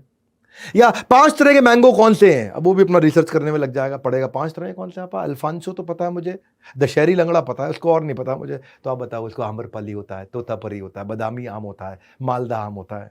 हाँ? या अब जो आम किस किस रंग में आते हैं, आम तो येलो ही आता नहीं, आम हरा भी आता है, आम लाल भी आता है। हाँ? अब सबसे अच्छा तरीका है बच्चों को रेज करने का, तो उसके साथ में हैप्पीली, पॉजिटिवली उसको एंगेज करो, उसको फ्यूचर के लिए रेडी करो, उसको इन्वॉल्व करो। मैं इसी चक्कर में जब बड़ा बेलन जूनियर भी मैंने बनाया ना, तो बच्चों की इंक्विजिटिवनेस को बढ़ाया कि वो इतने क्वेश्चन आंसर उनके साथ कर सकते हैं। प्रैक्टिस सेशन दिए हमने, बच्चों को टाइम लिमिट दे दिया प्रैक्टिस सेशन का। 1ली क्लास से 12वीं क्लास तक सब में प्रैक्टिस सेशन क्विज दिया हमने। सारी एनसीईआरटी की किताबों को सॉल्व कर दिया 6ठी से 10वीं तक। हायर ऑर्डर थिंकिंग स्किल दिया हमने 1ली से 10वीं क्लास के लिए। Sample paper, worksheet for practice, formula master, math formula master, IIT foundation question, 6ठी, 7वीं, 8वीं, 9वीं क्वेश्चन बैंक। हमने 1 लाख क्वेश्चन का क्वेश्चन बैंक दे दिया कि बच्चों की इंक्विजिटिवनेस को हम बिल्ड करें। सीबीएसई पैटर्न के एमसीक्यू दे दिए, मल्टीपल चॉइस क्वेश्चन, वर्कशीट दे दिए, उसमें ग्रीन और red fill in the blank है उसके अंदर। और तो और 15 दिन के अंदर हम लोग आज का डाउट फीचर लेके आ रहे हैं। कुछ भी क्वेश्चन बच्चा हमसे भी पूछेगा तो हम उसको आंसर दे सकते हैं आज का डाउट में आकर के। बड़ा बिजनेस जूनियर का आपको बता चुका हूं मैं 2-3 बारी के इनॉग्रल ऑफर चल रहा है। 7,999 में दे रहे हैं। कुछ दिनों में इसका प्राइस बढ़ने वाला है, 1 हफ्ते बाद इसका प्राइस बढ़ जाएगा। जिस भी आप देश में जहां भी हैं, हमारे किसी चैनल पार्टनर से, आईबीसी से या हेड ऑफिस में बोर्ड लाइन नंबर पे फोन करके आप ले सकते हैं। अब बड़ा बिजनेस जूनियर, फिर से कह रहा हूं वैसे आप कि ये कंटेंट है दमदार, ध्यान से बैठो, बस थोड़ा समय और करना है पार। हम अब तक 19 स्ट्रैटेजीज कवर कर चुके हैं, 2 बची हैं, 20वीं और 21वीं। 20वीं है channelise the dopamine rush. Dopamine rush क्या होता है? ये डोपामिन रश होता है कि हैप्पीनेस का हार्मोन होता है। हमारी बॉडी में एक हार्मोन होता है जो हैप्पीनेस के टाइम पे सीक्रेट होता है। जब आदमी खुश होता है तो वो हार्मोन आता है, डोपामिन आता है। वो तो डोपामिन रिलीज होता है। मोटिवेशन क्या है? मोटिवेशन मतलब motive plus action is motivation. Motive कि मुझे ये इसलिए करना और एक्शन करना शुरू कर दो इज मोटिवेशन। तो डोपामिन डिसाइड करता है कि बच्चा ये काम करेगा कि नहीं करेगा, बच्चा पढ़ेगा कि नहीं पढ़ेगा, बच्चा इस समय तैयारी एग्जाम की करेगा कि नहीं करेगा। बच्चा वही काम करता है जो करने में खुशी मिलती है। सिंपल मुद्दा है, बस खत्म। बच्चा वही करेगा जो करने में खुशी मिलती है। क्या आप कुछ ऐसा कर सकते हो कि उसको खुशी मिलने वाले अच्छे काम करा दो? उसको जिस काम में खुशी नहीं मिलती, चाहे कितना भी जरूरी हो, वो नहीं करेंगे। वाइस वर्सा, जिस काम में खुशी मिलती हो चाहे वो कितना ही खराब हो, हम फिर भी करेंगे। शराबी है, कितना ही खराब क्यों ना हो शराब पीना, वो फिर भी शराब पिएगा क्योंकि उसको खुशी मिलती है, डोपामिन। शराबी को पता है शराब सेहत के लिए ठीक नहीं है, लेकिन फिर भी उसको खुशी मिलती है इसलिए वो पिएगा। बच्चे के साथ भी ऐसा ही, जिस टास्क को करने में उसको सेंस ऑफ अचीवमेंट फील होती हो। देखो जब बच्चे खेल रहे होते हैं ना दूसरे बच्चों के साथ, तब बैठ के टीवी नहीं देखते, क्योंकि उसमें उनको ज्यादा स्वाद आ रहा होता है। टीवी का स्वाद कम है, आपस में बच्चों को खेलने का स्वाद ज्यादा है ना। तो जो ऊंचा स्वाद है वो दे दो उसको, और ऊंचा स्वाद जो सही डायरेक्शन का हो। आप नहीं दोगे तो कहीं ना कहीं से निकाल के ले ही आएगा। सुन लो सुन लो सुन लो, आप नहीं दोगे तो किसी ना किसी दोस्त के साथ कोई ना कोई स्वाद ढूंढ आएगा, वो गलत वेबसाइट्स पे चला जाएगा, वो गलत संगत में चला जाएगा। उसको स्वाद चाहिए, उसको डोपामिन चाहिए, उसको हैप्पीनेस चाहिए। ढूंढो कि क्या दे सकते हो आप उसको, वो एक्टिविटीज में इन्वॉल्व करो जो उसकी प्रगति भी कराती है और सेंस ऑफ हैप्पीनेस भी देती हो। मोबाइल छीन लो उससे, मोबाइल छीन लो बस। हाँ, कितनी माओं को देखा मैंने, हर समय बच्चों को दुश्मन बन जाती, मोबाइल छीन लो उससे। मैं बोल रहा हूं इसी मोबाइल में उसको पॉजिटिव डोपामिन दे सकते हैं हम। जैसे मेरे एक दोस्त का बेटा था, उसको शिनचैन देखना था हर समय, शिनचैन। अब शिनचैन जो है ना, ये एक ऐसा कार्टून है जो कि गाली गलौच और माता पिता से बदतमीजी सिखा देता था, बहुत दिक्कत होती थी। अच्छा, उस बच्चे का मन था यूकेलेले प्ले करने का। यूकेलेले होता है छोटा गिटार, बच्चों का गिटार। तो यूकेलेले का हमने कोच लगाया उसको, और जितने बजे शिनचैन आता था शाम को 6 से 8, हमने बोला कि भैया ये यूकेलेले सिखाने वाले मास्टर जी 6 से 8 ही आ सकते हैं, बता तुम्हें शिनचैन देखना यूकेलेले सीखना। बोला यूकेलेले सीखना, शिनचैन छूट गया उसका, हायर टेस्ट दे दिया, डोपामिन, खत्म बात। Engage him in some activity, उससे छीनना नहीं है, उसको कुछ और पकड़ाना है। ये मेरा मेन मुद्दा है। चाहे वो स्पोर्ट्स में हो, म्यूजिक में हो, गाने में हो, डांस में हो, आर्ट एंड क्राफ्ट में हो, हाउस होल्ड कोर्स के अंदर हो, उसको कोई planting, gardening, playing mindful act कुछ तो कराओगे आप। छीनना नहीं है, देना है। यही कृष्ण ने सिखाया गीता के अंदर, विषयाविनी वर्तन्ते निराहार सिद्धे हिनम रसवर्जम रसोपस्य परम दृष्टवा निवर्तते। When you give a higher taste he will discard the lower one. एक आदमी को होंडा सिटी और मारुति ऑल्टो दोनों दे दो तो वो होंडा सिटी ले लेगा, ऑल्टो छोड़ देगा। समझ में आ रही मेरी बात? अब अगर उसको होंडा सिटी और मर्सिडीज दे दो तो मर्सिडीज ले लेगा, होंडा सिटी छोड़ देगा। हायर टेस्ट को आदमी पकड़ता है, लोअर को छोड़ देता है। वही मेन मुद्दा है। हायर टेस्ट उसको काम का ऐसा कैसे दें। हाँ, और गेमिंग का डिसऑर्डर हो जाता है, और इतने भयंकर डिसऑर्डर होते हैं गेमिंग के। WHO कहता है गेमिंग डिसऑर्डर में 2018 का उसका एक वर्जन है, मेडिकल रेफरेंस बुक ICD में आता है, कि अगर बच्चा बिल्कुल गेम नहीं छोड़ पा रहा है, बहुत एग्रेसिव हो गया है, उसको नींद के अंदर भी गेम याद आ रहा है और स्कूल के अंदर भी छोड़ के भाग जाता है, और डिस्पाइट सारी प्रॉब्लम के वो गेम खेलता है, और आपकी थप्पड़ खाने के बाद भी खेलता है, छुप के भी खेलता है, बाथरूम में जाके खेलता है, हर समय खेलता है। अब उसको थेरेपिस्ट की जरूरत पड़ने लग गई है, क्योंकि आपने उसको रिप्लेस नहीं किया। छीनना नहीं है, रिप्लेस करना है, डोपामिन देना है उसको। वो चीज दो जिसमें उसको एक्साइटमेंट बिल्ड हो। हाँ, passion oriented content, TV, mobile, remote छीनने की बात नहीं कर रहा हूं। पैशन ओरिएंटेड कंटेंट दे दो उसको, जिसमें उसका पैशन, उसके स्किल को पहचानो। हमने ये जब हमने प्रॉब्लम देखी कि बच्चे पढ़ना नहीं चाहते हैं, तो हमने 10,000 गेम्स डाली हैं बड़ा बेसन जूनियर में। देखा जब बच्चे नहीं खेलना चाह रहे, पढ़ना नहीं चाह रहे, तो ब्रेन जिम डाल दिया, ब्रेन जिम हमने बीबी जूनियर में। जब बच्चों की 10,000 गेम्स डाल दी जो कि पढ़ाई की गेम्स हैं, तो माता पिता भी सबने बीबी जूनियर लेना शुरू कर दिया और बोला बच्चे इस पे गेम खेल लो, आप बीबी जूनियर पे खेल लो। इंटरनेट बंद कर दिया उनका, तो उसमें ऑफलाइन खेल लेता है वो। न्यू एज पेरेंटिंग टिक, अगर आप सारी टेक्निक सीख ली तो सारे दिमाग के जो है ना कपाट खुल जाएंगे। और ऐसे नहीं बोलता हूँ उसको, ऐसे बोलता हूँ दिमाग के खुल जाएंगे कपाट, बच्चों के बीच में हमेशा रहोगे सम्राट। दिमाग के खुल जाएंगे कपाट, बच्चों के बीच में आप रहोगे सम्राट। आखिरी स्ट्रैटेजी 21वीं, टीच देम बजटिंग। बच्चों को ना कहते हैं कि बचपन में जो आदत डल जाए ना वो जीवन भर रहती है, तो क्यों ना बच्चों को छोटी उम्र से ही पैसों को बचाने के गुण सिखाए जाएं, बजटिंग सिखा दें, मनी मैनेजमेंट सिखाएं। माता पिता का सबसे अहम रोल होता है इसमें। अगर बच्चों को शुरुआत से ही अपने पैसों की अहमियत के बारे में समझाया तो उनको फाइनेंशियल प्लानिंग और बजटिंग सीख जाते हैं वो। वही अगर माता पिता बच्चों को मनी मैनेजमेंट के गुण नहीं सिखाए तो बाद में समस्याएं झेलनी पड़ती है। पर ज़्यादा परेशानी तब खड़ी होती है जब वो नौकरी की शुरुआत करता है, और कर्ज के जाल से बचने के लिए मनी मैनेजमेंट सीखना जरूरी है, वो जो कुछ नहीं सीखा होता।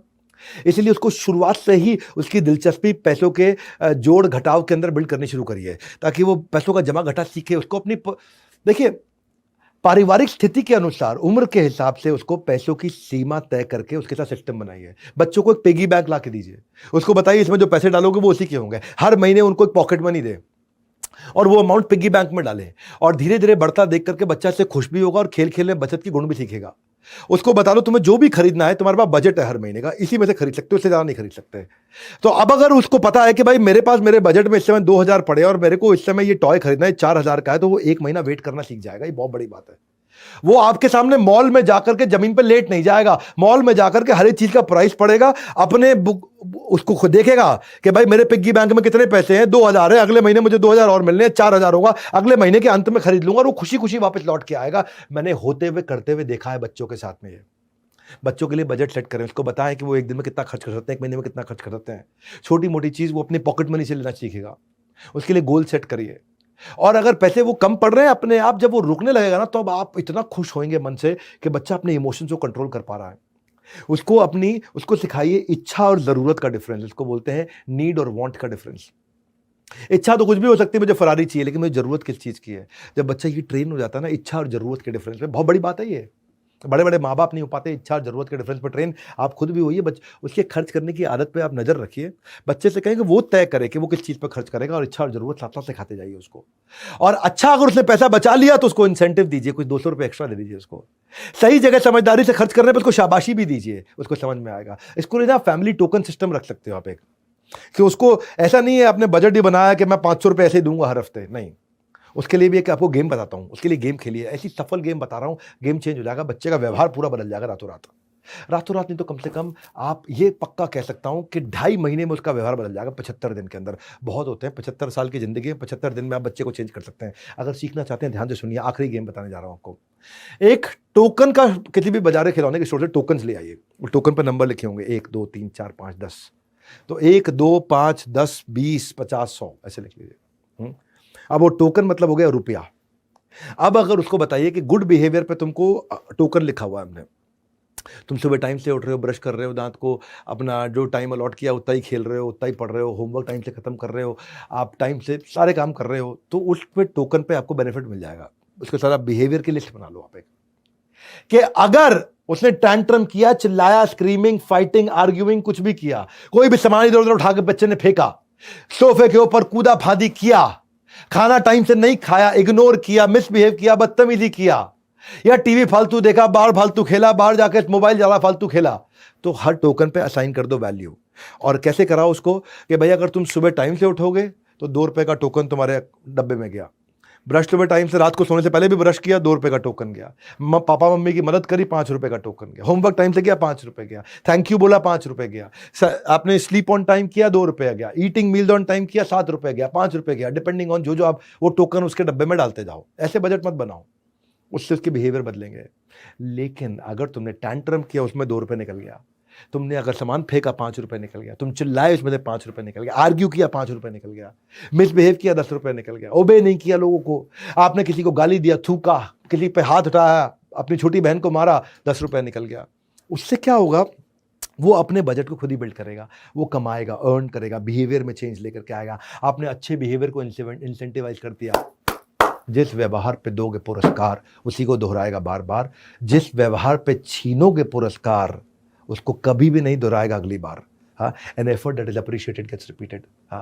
ये एंटरप्रेन्योरशिप, ये बिजनेस, उसको बिहेवियर, अपने बिहेवियर को कंट्रोल करके पैसे को बिल्ड करना सीख जाएगा। अरे व्यवहार कंट्रोल करके पैसा कमा सकते हैं, और वही मैं सिखाता हूँ उसको। फिर बाद में आप जब ये कोर्स दिलाएंगे उनको बीबी जूनियर का, वहाँ पे हम उसको एंटरप्रेन्योरशिप सिखाएंगे, think like entrepreneur, finance management, business की वोकैबुलरी बचपन में सिखाना शुरू कर देंगे उसको बिजनेस आइडियाज बचपन में सिखाना शुरू कर देंगे, बजट करना सिखाएंगे उसको, रेवेन्यू, एक्सपेंस, कॉस्ट, प्रॉफिट का डिफरेंस सिखा देंगे बच्चे को। गेम चेंज हो जाएगा। K-12 हमने जो बिल्ड किया है, ये बच्चों का एक इकोसिस्टम तैयार कर दिया, एक लूप तैयार कर दिया, जहाँ से बच्चा curious, asking question, getting answer, game changer.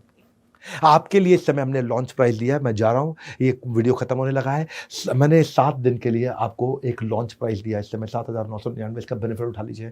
थोड़ा सा प्राइस इसके बाद बढ़ जाएगा, फिर बाद में आपका पछताएंगे, बाद में उस प्राइस पे हम आपको नहीं दे पाएंगे। तो उसके लिए फ़ोन करिए, पता लगाइए। और देखो मेरी आखिरी बात सुनो, stop trying to perfect your child, try to perfect your relationship with your child. बस ये है पेरेंटिंग। बच्चे को परफेक्ट मत करो, अपने रिश्ते को परफेक्ट करो उसके साथ में। बच्चे के साथ रिश्ता बन गया, सारी बात बन गई। हाँ, मैं ये 21 जो स्ट्रैटेजी दी है, इसके नीचे मेरे को कमेंट बॉक्स में बताइए कौन कौन सी स्ट्रैटेजी आपको पसंद आई, किसका फ़ायदा हुआ, और ये बता दीजिए आप कितने लोगों को वीडियो शेयर करने वाले हैं। फ्री में आपको ये कंटेंट दिया, बहुत पावरफुल 21 स्ट्रैटेजीज। कितने लोग आप ये वीडियो शेयर करने वाले, नीचे सारे कमेंट आकर के पढ़ूंगा मैं। शेयर करिए इस वीडियो को, सारे माता पिताओं तक पहुँचा दीजिए देश के, कि ये वीडियो से उनको फ़ायदा हो जाए। हमारे साथ जुड़े रहने के लिए, वर्ल्ड के नंबर 1 एंटरप्रेन्योर यूट्यूब चैनल पर आने के लिए, चैनल को सब्सक्राइब करने और करवाने के लिए, कमेंट बॉक्स में आकर के बताने के लिए कितने लोगों को शेयर किया और कौन कौन से आपको लर्निंग्स पसंद आई, किस स्ट्रैटेजीज में से। आप सबका हृदय की गहराई से, मुस्कुराहट के साथ, प्रेम पूर्वक, विनम्रता के साथ बहुत बहुत धन्यवाद।